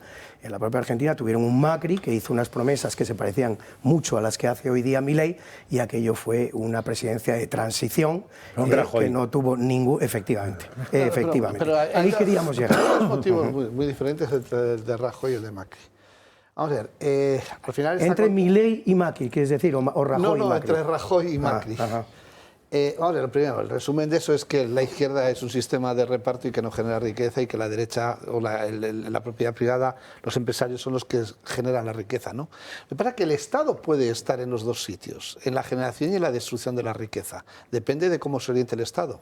Si facilita la inversión y la generación de riqueza y no esquilma a los empresarios con impuestos para malgastarlos en comprar votos y en chorradas sociales que no van a ninguna parte, el Estado puede generar riqueza. De la misma manera, ese mismo Estado, con leyes que te fríen impuestos, que no te dejan generar, que imponen una manera imposible de generar riqueza, es el Estado el que se lo carga, ¿no? De la izquierda es un modelo que nunca ha sabido generar riqueza, nunca. No hay ni un país del mundo que desde la izquierda haya generado riqueza, mientras que hay N modelos, atendiendo infinito, de los estados que con modelos de políticas de derecha sí han generado riqueza. Es más, el ciclo de la política es generación de riqueza en la derecha y malgasto y reparto de la izquierda para volver a generar. Entonces, lo que pasa el problema es cuando la derecha se convierte en izquierda. Y entonces ya no hay esa fase. Lo que pasa es que hay otro plano de eso, Román, si me permitís, que es, vamos a ver, yo desde un punto de vista conceptual nada obstaría para que lo público fuera perfectamente eficiente y perfectamente rentable. Desde un punto de vista conceptual, insisto, el problema es la realidad. No, claro, no, es que yo quería seguir una cosa porque quería... Lo digo por lo siguiente. Es decir, un hospital privado, un hospital público, o lo que yo digo, un hospital estatal y un hospital social, promovido por iniciativas de la sociedad.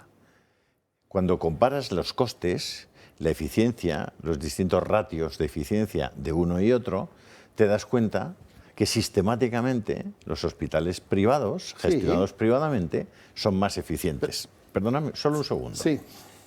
¿Cuál es el tema?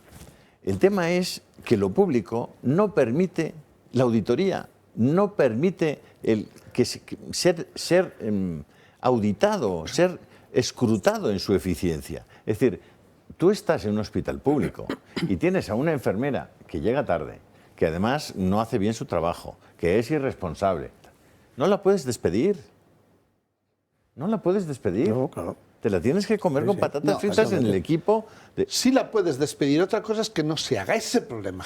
Porque fíjate... Pero es auditado. La gestión pública es auditada. Es auditada, sí. No es auditada. Sí, en algunos sitios es auditada y en otros no. El problema es que hay una dejación absoluta, por lo menos en España, de la auditoría pública.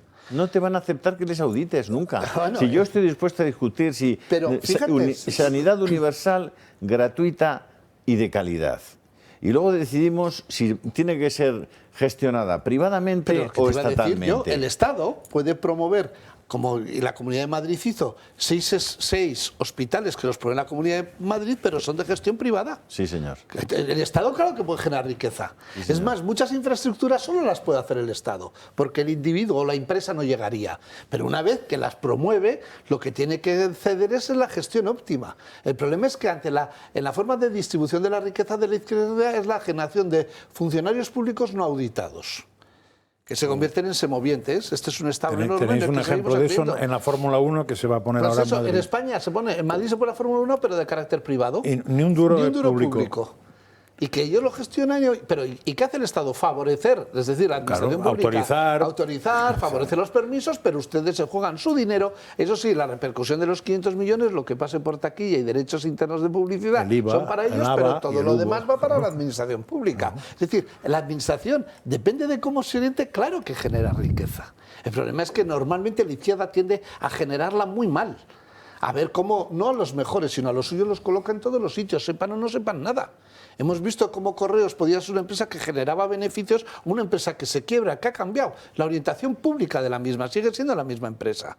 Claro que hay oportunidades, lo que pasa es que hay que ser muy exigente. Y el Estado tiene que existir en el tamaño que tiene que existir, porque hay muchas cosas en donde el individuo no llega. Lo que no puedes tener es toda esta gente apesebrada en el Estado diciendo que la teta del Estado es infinita y que además, como el dinero público no es de nadie, en aquella famosa frase de Carmen Calvo Pollatos, pues ahí sí que se estropea todo.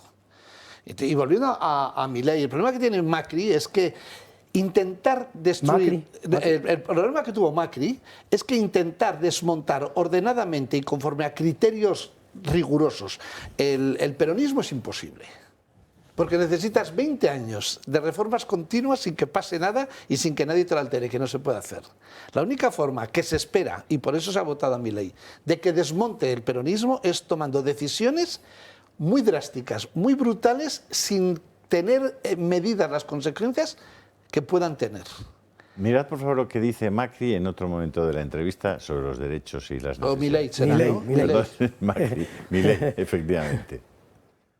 A ver, el problema es que Argentina empezó a abrazar las ideas socialistas hace más de 100 años y siempre es buena la analogía o la metáfora del sapo en el agua. Y entonces uno empieza a calentar el agua y el sapo no se da cuenta. Pero llega un momento que cuando se quiere dar cuenta es muy tarde y termina muerto. Argentina empezó a abrazar las ideas del socialismo y con una frase que luce muy atractiva, pero que es terrorífica en términos de funcionamiento del sistema económico, que es la idea que donde hay una necesidad nace un derecho. Y eso es un problema porque las necesidades son infinitas y los derechos alguien los tiene que pagar. Y el problema es que los recursos son finitos. Entonces, frente a la situación de necesidades infinitas y recursos finitos, aparece un conflicto. Los liberales ese conflicto lo resolvemos fácilmente, que es con libertad de precios y propiedad privada. Y eso es lo que genera el mecanismo de coordinación para resolver esta tensión en la sociedad. Sin embargo, la idea de la mano invisible a los socialistas no les gusta y ellos prefieren la garra del Estado y básicamente lo esconden detrás de la idea de la justicia social, donde la justicia social es profundamente injusta porque implica un trato desigual frente a la ley precedido por un robo. Este hombre que ha colaborado muy recientemente con uno de los grandísimos fondos de inversión que hay en el mundo, que se llama BlackRock, hasta donde yo sé, ¿será capaz de asestar un golpe a una de las mayores estafas que se producen y se han producido en Argentina en los últimos años, que ha sido la especulación financiera de los grandes monstruos financieros, sobre todo norteamericanos, pero también del propio país? Es que lo tiene que hacer. Lo tiene que hacer. Eso no sé nada. En el desmontaje de todo este sistema, a mí me llama la atención, porque yo esperaba que diera un paso más en ese discurso. Yo en mi ensayo en el año 2012 ya lo escribí en el de Revolución, ¿no? Que el problema del derecho es que es pasivo mientras que la obligación es proactiva. Si tú cambias los derechos por obligaciones, es mucho más interesante y mucho más interesante. Usted tiene la obligación de tener una vivienda, usted tiene la obligación de educarse, usted tiene la obligación de... Y el político lo que tiene es la obligación de generar que tú puedas cumplir con tu obligación. Hacer posible el ambiente en el que tú puedes tener una vivienda. Usted pueda tener una vivienda, usted puede ir al colegio, usted puede ir a la universidad, usted tiene que generar el espacio en el que yo pueda cumplir la obligación. Si lo que tenemos son derechos que son pasivos, usted no haga nada que tendrá derecho a una casa. Nunca tendrá una casa, pero siempre tendrá un derecho y tendrá un idiota que le dice que se la va a dar. Y no le puedes denunciar al que no te permite cumplir con el derecho. Y manteniendo los mismos derechos fundamentales, le pones la palabra obligaciones fundamentales y cambias absolutamente la dinámica de la sociedad. Pero no interesa. Porque entonces no tendrías lo que él llama la garra del socialismo, que tiene a todos ahí sometidos, estabilizados, pendiente de que un día se puede ejecutar el derecho, en el que en ellos crecen en su riqueza y los demás crecen en su pobreza.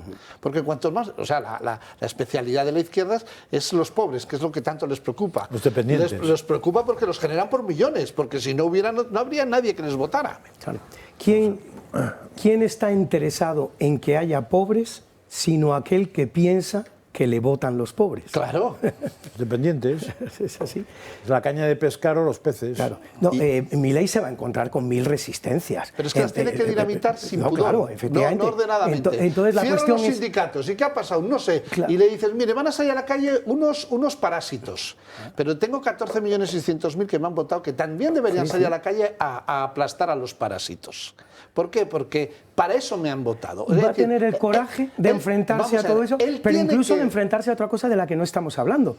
Argentina, uno de los grandes problemas que tiene es la deuda externa. Sí. Y la deuda externa se da con condiciones. Va a tener que renovar la deuda externa, que es absolutamente necesaria para la supervivencia del Estado y de alguna manera también del país. 50.000 millones decían, que pues tampoco me pareció... Que luego no, es que eso es la paradoja del tema, que finalmente la deuda pública y la deuda externa argentina es bastante inferior a la española.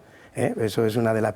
Pero a la Argentina le resulta muy gravoso pagar su deuda externa, pagar su deuda pública. Es que si llega el momento de renovar esos créditos. Y ahí es cuando se ponen las condiciones. Las pone los agentes internacionales de gobierno. Entonces, Milei va a tener que hacer frente a dos clases de enemigos. Primero, los interiores, todos aquellos que tienen que ver con las estructuras creadas desde hace un siglo, como él dice, por el peronismo. Pero luego también a los exteriores, a aquellos que lo van a querer asfixiar. Es decir, oye, si sigues en esta dinámica, comprenderás que la renovación del crédito es absolutamente imposible. Entonces, eso es lo que yo espero, coraje de Milei. Milei tiene un bono que si lo sabe gestionar, pero vamos a ver, Milei no tiene gobernadores, Milei tiene 17 diputados. No tiene nada. Que es muy difícil. No tiene ni una, no tiene nada, pero sí tiene una cosa, 14.600.000 votos y posiblemente se empieza a actuar 6 millones más que estaban temerosos de ver qué pasaba. Pero los puede perder esos 14 millones, convertirse en 8 millones en 50 días. Si no pasa nada y se abizcocha y empieza a intentar hacer política como los demás. Entonces, su fuerza tiene que ser esa y tiene que explotarla con elementos incluso, hasta si quieres, muy demagógicos, pero con unas tomas de medidas que suponga que la gente diga, por fin alguien viene aquí. Y si vienen los de fuera y dicen, no me importa nada, ni se la voy a pagar hasta que yo no recupere mi país, que luego pagaremos, una cuestión y usted verá lo que hace. Exacto, es una cuestión de coraje. Pero entonces tú dices, es el loco de Milei. Ya, pero es que tiene que aprovechar el bono de loco. Sí. O sea, el bono de loco es un valor añadido en este caso. Has puesto el dedo en un aspecto muy interesante sobre el que hemos reflexionado muy poco en España, pero lo has dicho tal cual es. Estamos hablando de un señor que tiene todo el poder ejecutivo y absolutamente legitimado por muchos votos, pero no tiene el poder legislativo. Claro, ¿Eso es posible en España? ¿Hay división de poderes en España para que pueda ocurrir este caso que se va a dar en la Argentina? Porque el Ejecutivo sale del Legislativo. Claro, pero es el Legislativo el que elige al Ejecutivo. Y luego el Ejecutivo el que utiliza al Legislativo. Es decir, que esa cacareada separación de poderes que existe en España y que ahora vemos peligrar por lo que se refiere al tercer poder, que es el Poder Judicial, la damos por sentada y la damos por completamente aceptada por lo que se refiere a los otros dos poderes. En España no es posible un poder ejecutivo que no tenga el poder legislativo. Claro. En Argentina sí lo es. Sí, pero es que vamos a ver. Es que el sistema de elección, y en Perú y en un montón de países, cuando tú tienes un régimen presidencialista es eso. Puedes separarlo, si no, no. Que también tiene unos problemas horribles. Perdonadme que nos estamos quedando sin tiempo. Penúltimo corte de la entrevista con Javier Milei. Y Milei pisa todos los charcos posibles. El tema de la justicia social, mirad lo que dice. Bueno, supuestamente se dedica a ocuparse de los temas vinculados a las mujeres. Sin embargo, cuando uno mira los resultados, no han logrado ningún resultado. Es decir, hacer canciones... Are women happier here? No. No, porque en realidad no hay resultados. Es decir, pintar un banco de plaza de un color rojo o hacer una canción, eso no modifica las condiciones o los problemas que pueden estar padeciendo las mujeres. De hecho, probablemente uno de los mayores logros del liberalismo es la igualdad ante la ley. Y este tipo de ministerios, o sea, porque la pregunta es, entonces, ¿por qué no hay un ministerio de hombres? No solo eso, sino que además, digamos, si tenemos igualdad ante la ley, lo que necesitamos es que la ley se cumpla, no que haya un ministerio de la mujer. De hecho, es más, parten de premisas que son absolutamente falsas. Ejemplo, dicen, no, el techo de cristal para las mujeres y que las mujeres ganan menos que los hombres. Y al mismo tiempo sostienen que los empresarios son unos cerdos malditos, ¿sí? Que lo único que les importa es ganar plata. Entonces, si los empresarios son cerdos malditos que lo único que les importa es ganar plata, la pregunta es ¿por qué si yo entro a una oficina no está plagado de mujeres? ¿Tendría que estar lleno de mujeres? Y sin embargo, cuando uno mira, la distribución es bastante pareja y en línea con la población. Por lo tanto, lo que uno ve es que cuando sale de los valores promedios y que tiene que ver con las decisiones en agregado de hombres y mujeres respecto a qué profesiones elegir, uno ve que cuando hace la corrección por el tipo de profesión y tipo de trabajo y demás, las remuneraciones están arbitradas y la realidad es que todas estas regulaciones y restricciones que impulsan este tipo de organismos como el Ministerio de la Mujer, lo único que hacen es crear una discriminación positiva, o sea, una affirmative action, que es discriminación, que además a mí me parece absolutamente ofensiva para las mujeres, porque implica tratarlas como seres inferiores, lo cual me parece verdaderamente aberrante, pero además genera comportamientos opuestos a las mujeres que terminan perjudicando a las mujeres. Pasa lo mismo de siempre, toda acción estatal genera un daño más grande que lo que quiere corregir. Ejemplo, en Argentina quisieron corregir el problema con los alquileres. Pusieron una ley de alquileres, ahora estamos muchísimo peor. Quieren corregir los problemas del hambre, hay más hambre. Quieren corregir el problema de la pobreza, hay más pobreza. Quieren corregir la falta de empleo, hay menos empleo. Bueno, cada vez que interviene el Estado, como es una acción violenta que termina perjudicando el derecho de propiedad, el resultado, y a la libertad, el resultado final es mucho peor que lo que teníamos originalmente, y el Ministerio de la Mujer era evidente que lo único que iba a causar es daño a las mujeres, salvo a aquellas que se benefician de ser empleadas públicas. Y como diría Milei, ¿quiere usted vivir un poquito más tranquilo? Pues hable con Fernando Sánchez de Incos, que le va a resolver el tema. Un buen seguro te da tranquilidad, ¿no? Por lo menos. Si ya has leído bien la letra pequeña, claro. Ahí está la clave. Todos tenemos seguros, tenemos infinidad de seguros, pero yo creo que prácticamente nadie nos leemos las infinitas condiciones que nos hacen firmar a la hora de suscribir la póliza. Y ahí es donde radica Incos. Nos va a asesorar en todo y sobre todo en esas diferencias en la letra pequeña, que parece que son estándar, pero luego a la hora de la verdad no lo son, porque cuando ocurre el siniestro, no, es que no se ha fijado usted en la cláusula número 1, apartado 7, tal. Pues ahí es donde incidimos nosotros para revisar correctamente toda esa póliza, que el cliente no se la tenga que leer, porque muchas veces en el día a día es imposible, poderle asesorar de una manera correcta y que tengan una póliza no solo a un buen precio, muy competitivo, independientemente de la compañía que sea, sino que a la hora del siniestro que esté totalmente amparado. Los funcionarios españoles son los únicos ciudadanos con el privilegio de poder elegir ser atendidos por la sanidad estatal o por la sanidad privada. En el caso de las mutuas, Muface, Mugeju, ISFAS, Adeslas, Sanitas, Asisa, etcétera, etcétera. Y el día 1 de enero es cuando se produce esa decisión, cuando tienes que tomar la decisión. Es decir, si no la tomas el 1 de enero, no la has tomado el 1 de enero, ya digamos que te quedas todo el año con esa compañía, con esa asistencia. Por tanto, ahora la gente es cuando en estos días tiene que decidir si quiere ser atendido por la Seguridad Social o por la sanidad privada. La realidad es que el 87% de los funcionarios que tienen esa posibilidad eligen ser atendidos por la sanidad privada. No sabemos exactamente por qué, pero lo podemos suponer. Los seguros de salud. Fernando, ¿podéis asesorar, podéis ayudar a la gente en el tema de los seguros de salud? Da gusto los datos, es que es una realidad, mucha gente no lo sabe, pero esa es la realidad en la que vivimos y por supuesto, el seguro de salud creo que es muy importante, independientemente de los motivos que a uno le puedan llevar, siempre tener esa doble opinión en los momentos importantes es crucial poderlo tener, es muchísimo más barato de lo que la gente se piensa tener un seguro de salud y como bien has comentado, Julio, ahora a final de año hay muchísimos seguros que vencen y es el momento ahora en diciembre tener esos deberes hechos de cara al nuevo año para tener todas las coberturas en regla, poder tener todos los seguros en vigor y pasar un año tranquilo. Y además nos vienen las heladas, que es de más a más, como diría Josep María Francás, y las tuberías revientan y tienes un montón de líos en tu casa. El seguro de hogar también parece que sería el momento de planteárselo, ¿no? Es que es curioso, ahora hoy en día vivimos que la mayoría parece que solo nos venden precio, cámbiate y tendrás el mejor precio, cámbiate. Yo siempre digo, tendrás el mejor precio, pero ¿a qué precio? Porque si me vas a dar el mejor precio sin ninguna cobertura, pagaré muy poco por nada, entonces estoy pagando mucho.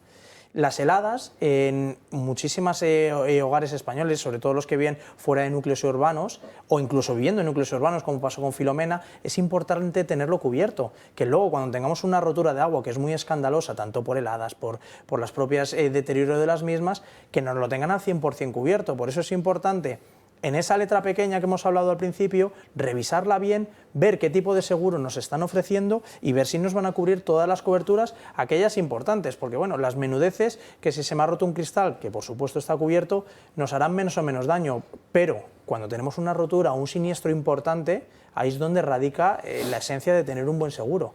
Seguramente muchos de ustedes saben que en la cuenta de explotación de un banco, de una entidad bancaria en España, una de las partidas más importantes de sus beneficios son las compañías de seguros, que están casi todas ellas vinculadas sistemáticamente a entidades bancarias. ¿Eso por qué es? Pues porque hay mucho margen para las compañías de seguros para ganar dinero. Cuando hay mucho margen en un sitio para ganar dinero, hay mucho margen para bajar un poco el precio. Si tienes a alguien que te ayude y te asesore, pues resulta que lo que te iba a costar 100 puede acabar costándote 80. Y en ese aspecto vosotros yo creo que sois el intermediario perfecto para que la gente pague por su seguro un precio razonable, un precio justo, ¿no? Esa es una realidad que vivimos la mayoría de los españoles. Casi todo el mundo tiene sus seguros porque le obligan una vinculación de hipoteca, porque le obligan... no, es que con esto te voy a bajar un diferencial de un 0,10. Claro, cuando uno empieza a hacer números por las primas abusivas que plantean muchas veces los bancos, yo he llegado a ver un seguro de vida que en un año al mismo cliente le costaba casi 2.000 euros que le pedía la entidad bancaria, frente a lo que le ofertamos, que no llegaba a 200. Decía, hombre, es que aunque me suban un 0,10, la diferencia que voy a pagar todo el año supera con creces el ahorro, o sea, voy a tener un beneficio muchísimo mayor y encima voy a tener una póliza que no solo me cubre el fallecimiento, sino que invalidez y va a ser muchísimo más completa. ¿Qué ocurre? Que las entidades bancarias, como la mayoría de los españoles no nos leemos esas condiciones e intentamos, bueno, pues que el banco me haga todo el pack para que me den la hipoteca y no tener problemas, pues a la hora de la realidad estamos pagando unos seguros abusivos con unas entidades que los propios bancos ya han asumido como propias, que nos van a dar unas coberturas peores y a un precio desorbitado. Entonces vale la pena no solo revisarlo, sino hacer ese estudio que no tiene ningún coste. Tienes aquí enfrente a un catalán, hombre previsor donde los haya. José María te quiere hacer una pregunta. No, pero no es una pregunta. ¿Qué es? Desde hace unos 6 o 7 años, cada vez que tengo yo un problema de tener que meterme en seguros porque me han echado una casa, como ha pasado varias veces, tengo que ir a otra, todo eso, llamo a Incos y me entero y me va de cine. Y el asunto está en que te dicen eso, lo que ha dicho él, que es precio, pero cuidado con esto. Entonces tú tomas la decisión y además te aconsejan diciendo, con este precio, esos precios y esas prestaciones, yo cogería este. No, mi experiencia con ellos vale te doy totalmente la razón. Como y por soy eso cliente, está él aquí, vale la por pena. eso está él aquí hablando. Mi experiencia con ellos es que están siempre disponibles 24 horas y su atención es inmejorable. Es decir, estáis siempre de buen humor. Por eso vale la pena decirlo. Hay que intentarlo, porque cuando alguien llama con un siniestro, quiere que se le resuelva ya. Entonces sí que hay que dar la atención en los siniestros y sobre todo, vamos, con Franca, sobre todo lo que hemos visto muchísimas veces, es que si quiero precio, vale, quiero precio, pero que sepamos que nos quitamos esto. Y luego ya decidimos, pero que tengamos la verdad.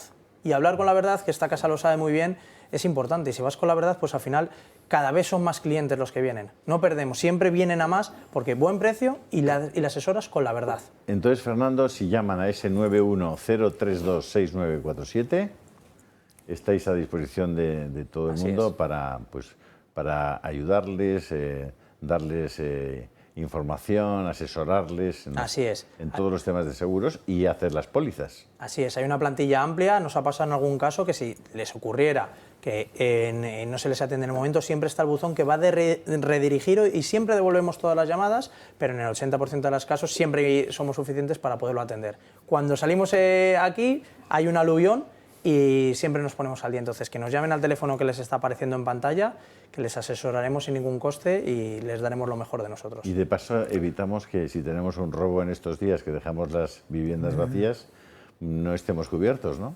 Bueno, es que es una desgracia. Muchísimas compañías dicen, bueno, cubierto en caso de robo, te ponen pegas. No, pero tiene alarma, no tiene alarma, la has vinculado. Ah, no la has conectado. No, es que en tu póliza ponía que si no has conectado la alarma no te cubro el robo. Ah, pero es que se me había olvidado.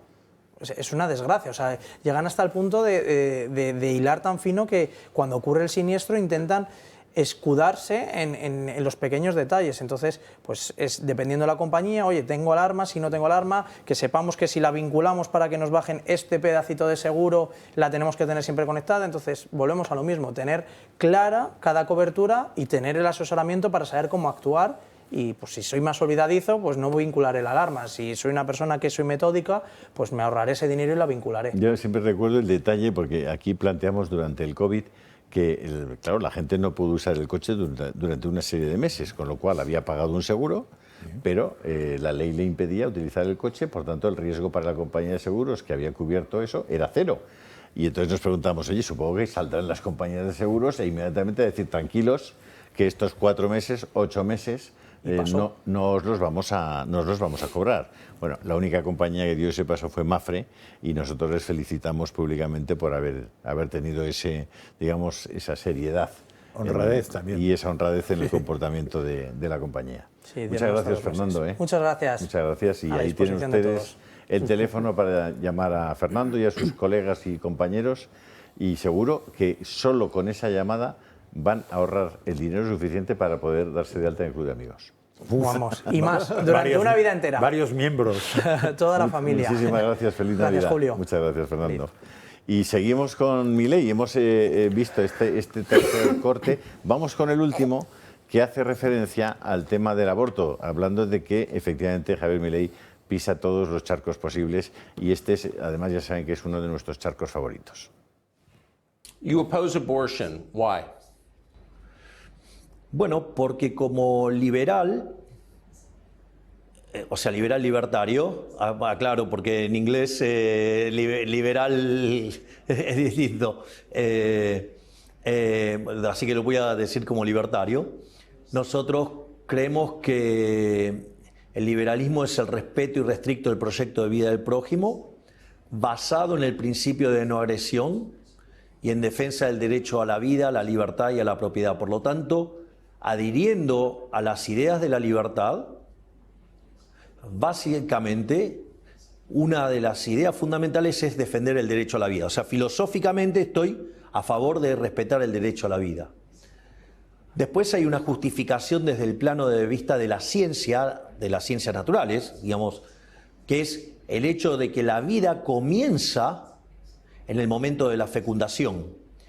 Y en ese mismo momento se genera un nuevo ser en evolución, ¿sí?, con un ADN distinto. Es decir, es cierto que la mujer tiene derechos sobre su cuerpo, pero ese niño dentro del vientre no es su cuerpo. Es decir, el niño no es su cuerpo. Por lo tanto, el aborto es un asesinato agravado por el vínculo y por la diferencial de fuerzas, ya que no tiene forma de defenderse. Y no solo eso, sino que además hay una cuestión de índole matemática. La vida es un continuo, con dos saltos discretos, que es el nacimiento y la muerte.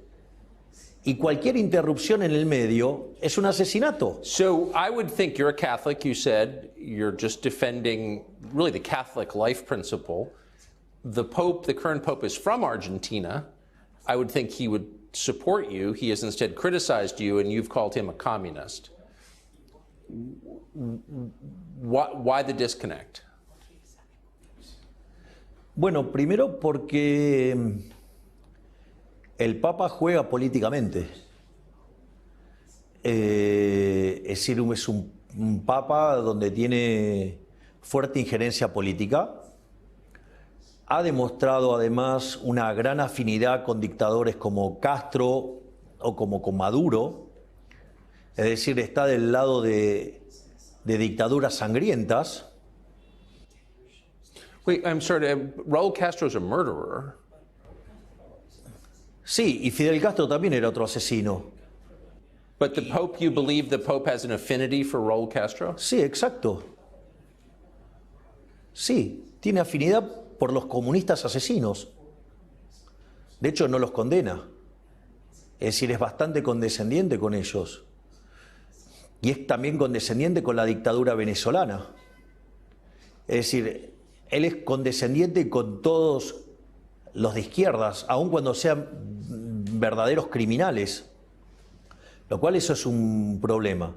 Pero además es alguien que considera que la justicia social, un elemento central de su visión, y eso es muy complicado, porque la justicia social, ¿qué es?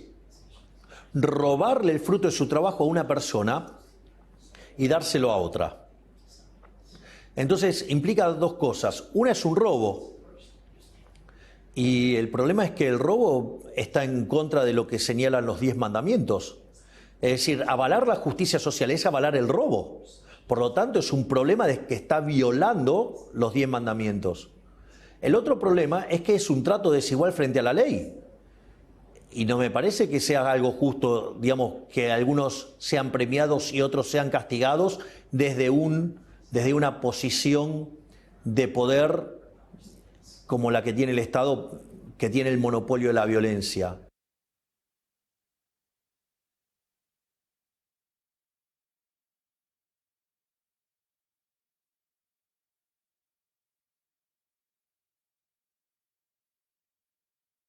Todo lo que no se cuenta sobre Estados Unidos, lo que no se sabe en Canadá, en Europa y en todo lo que les rodea. Todo lo que sucede de verdad, sin pelos en la lengua, sin miedo y sin censura, en 2 continentes.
Estamos en la hora propicia para recordaros que si no habéis preparado algunos regalillos de Navidad, el jamón de Navarretinto es probablemente una de las mejores opciones para poder quedar bien con un amigo o con un familiar o simplemente para disfrutarlo vosotros mismos, y ahí os ponemos digamos, el teléfono para poder llamar a Navarre Tinto, que probablemente es uno de los mejores jamones que uno puede comer en España. Es una cosa realmente espectacular. Aquí, como todos los contertulios ya lo habéis probado, no tengo que convenceros, porque cuando viene se va a toda velocidad. Así que os recomiendo que, si no habéis pensado en esa posibilidad, llaméis a Navarre Tinto, que os van a atender fantásticamente bien. Además es muy buen regalo, porque viene muy bien envasado, viene en las cajas estupendamente, no te genera un problema, no se te seca y realmente es muy bueno. No, y después no ocupa espacio, porque dura media hora, vamos. Y si no se y con el hueso hace sopa. Mucho.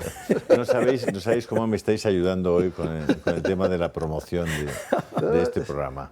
Así que muchísimas gracias. ¿Qué os ha parecido ese comentario de Milei acerca del tema de la igualdad, del feminismo, del aborto? Me ha gustado mucho los dos últimos vídeos que se han puesto de Milei. Me han gustado mucho porque realmente ha ido a la clave del discurso. Ha hablado, para empezar, de la discriminación, para criticar la discriminación positiva. La discriminación positiva es una contradicción in terminis, es decir, o es discriminación o es positiva. O no lo es. Esto forma parte del mundo de la posverdad, donde nos pueden vender cualquier cosa. Entonces, efectivamente, ha puesto ahí la fuerza de su discurso. Ha hablado también de todas estas leyes que se presentan para arreglar un determinado problema, y al final son las que terminan creando el problema que supuestamente iban a arreglar. Hay un ejemplo muy claro al que ya me referí en esta misma casa hace unos días, y me voy a volver a referir ahora. Cuando en el año 1985 se aprueba la ley de aborto en España, se nos habla de un terrible problema que existe en España de 300.000 abortos ilegales, lo recuerdo perfectamente, que había que resolver, y una vez que la ley estuvo en vigor, lo que se puso de manifiesto es que el primer año se produjeron unos 40 abortos en España, al año siguiente eran 200, al año siguiente eran 500, al año siguiente eran 1000, hasta que no hubieron pasado 12 o 15 años, el número de abortos no era significativo. Esa ley, que supuestamente nació para resolver un problema, que era el de los abortos clandestinos, en realidad estaban haciendo para promocionar ese comportamiento humano que era el del aborto. Así que también me ha gustado mucho esa alusión que ha hecho a las leyes que se llaman de una manera, pero que finalmente pretenden lo contrario. Y luego, al hablar del aborto, propiamente dicho, ha vuelto a poner el dedo en la llaga cuando ha dicho sí, todo esto es una construcción jurídica muy bien, muy buena, perfecta, perfectamente montada, los derechos de la mujer, sí, claro, pero es que tropiezan con que el niño no forma parte del cuerpo de la mujer. Es decir, eso es lo que se ha obviado para crear toda la teoría que se ha montado en torno al aborto. Hay que obviar eso, porque si no obvias eso, entonces estamos ante un problema de colisión de derechos que no admite la solución que da una ley de aborto. Claro, él siempre suele hablar de que son dos, exactamente, la madre y el niño. De todos modos, no olvidemos que él ideológicamente, Milei, se sitúa dentro de lo que se llaman libertarios. Y los libertarios en el tema del aborto hay dos grandes corrientes, la que encabeza él, que es totalmente provida, o la que, por ejemplo, encabeza Gloria Álvarez, que es la otra gran ideóloga en Iberoamérica, que es absolutamente aborto a lo bestia. Claro.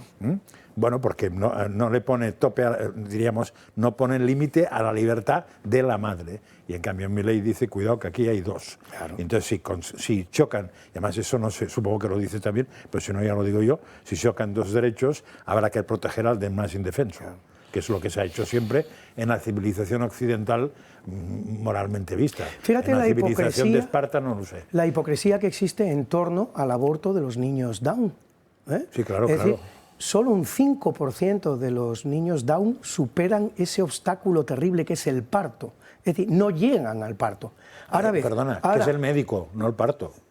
El obstáculo terrible es el médico. El parto, es decir, no llegan al parto. Quiero decir, a lo mejor no me he expresado correctamente, no llegan al parto. Un 95% de los niños Down no es porque tengan más problemas para ser paridos, efectivamente, sino que tienen más solo problemas. El 5% supera ese momento crítico de su existencia y llega al parto. Sí. Ahora bien, una vez que ha superado el parto, entonces ya es un ser privilegiado en la sociedad. Eso es hipocresía pura. Eso es hipocresía pura. No es concebible lo uno con lo otro. Si usted está por realmente defender los derechos de un niño Down, defiéndalos desde el vientre de su madre. Román Cendolla, un minuto. Ojalá se les haya hecho este programa tan corto como se me ha hecho a mí. Lo primero, a mí me ha parecido un poco naif el planteamiento de que quieren corregir y generar más problemas. Porque yo creo que no quieren corregir. Es decir, tú creas el Ministerio de la Mujer para que dure el problema. Claro. Generas todas las subvenciones alrededor, todos los cargos, todos los puestos, y lo último que vas a corregir es el problema. Exacto. Entonces, yo ahí sería mucho más rotundo de lo que ha sido mi ley. Y quieren corregir tal y generar más problemas. No quieren corregir, quieren que se... Presentan que quieren claro, corregir. No, pero hay que denunciar eso, ¿no?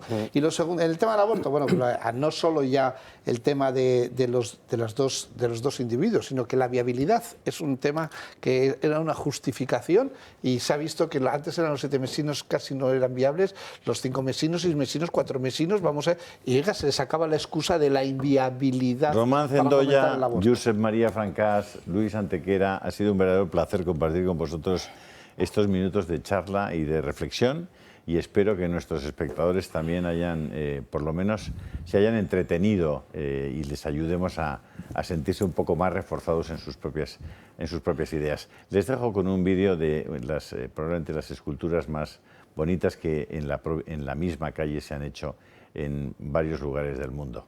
Que tengan ustedes un estupendo fin de semana y que disfruten de este puente los que se lo hayan tomado. Hasta pronto. Gira, il mondo gira nello spazio senza fine.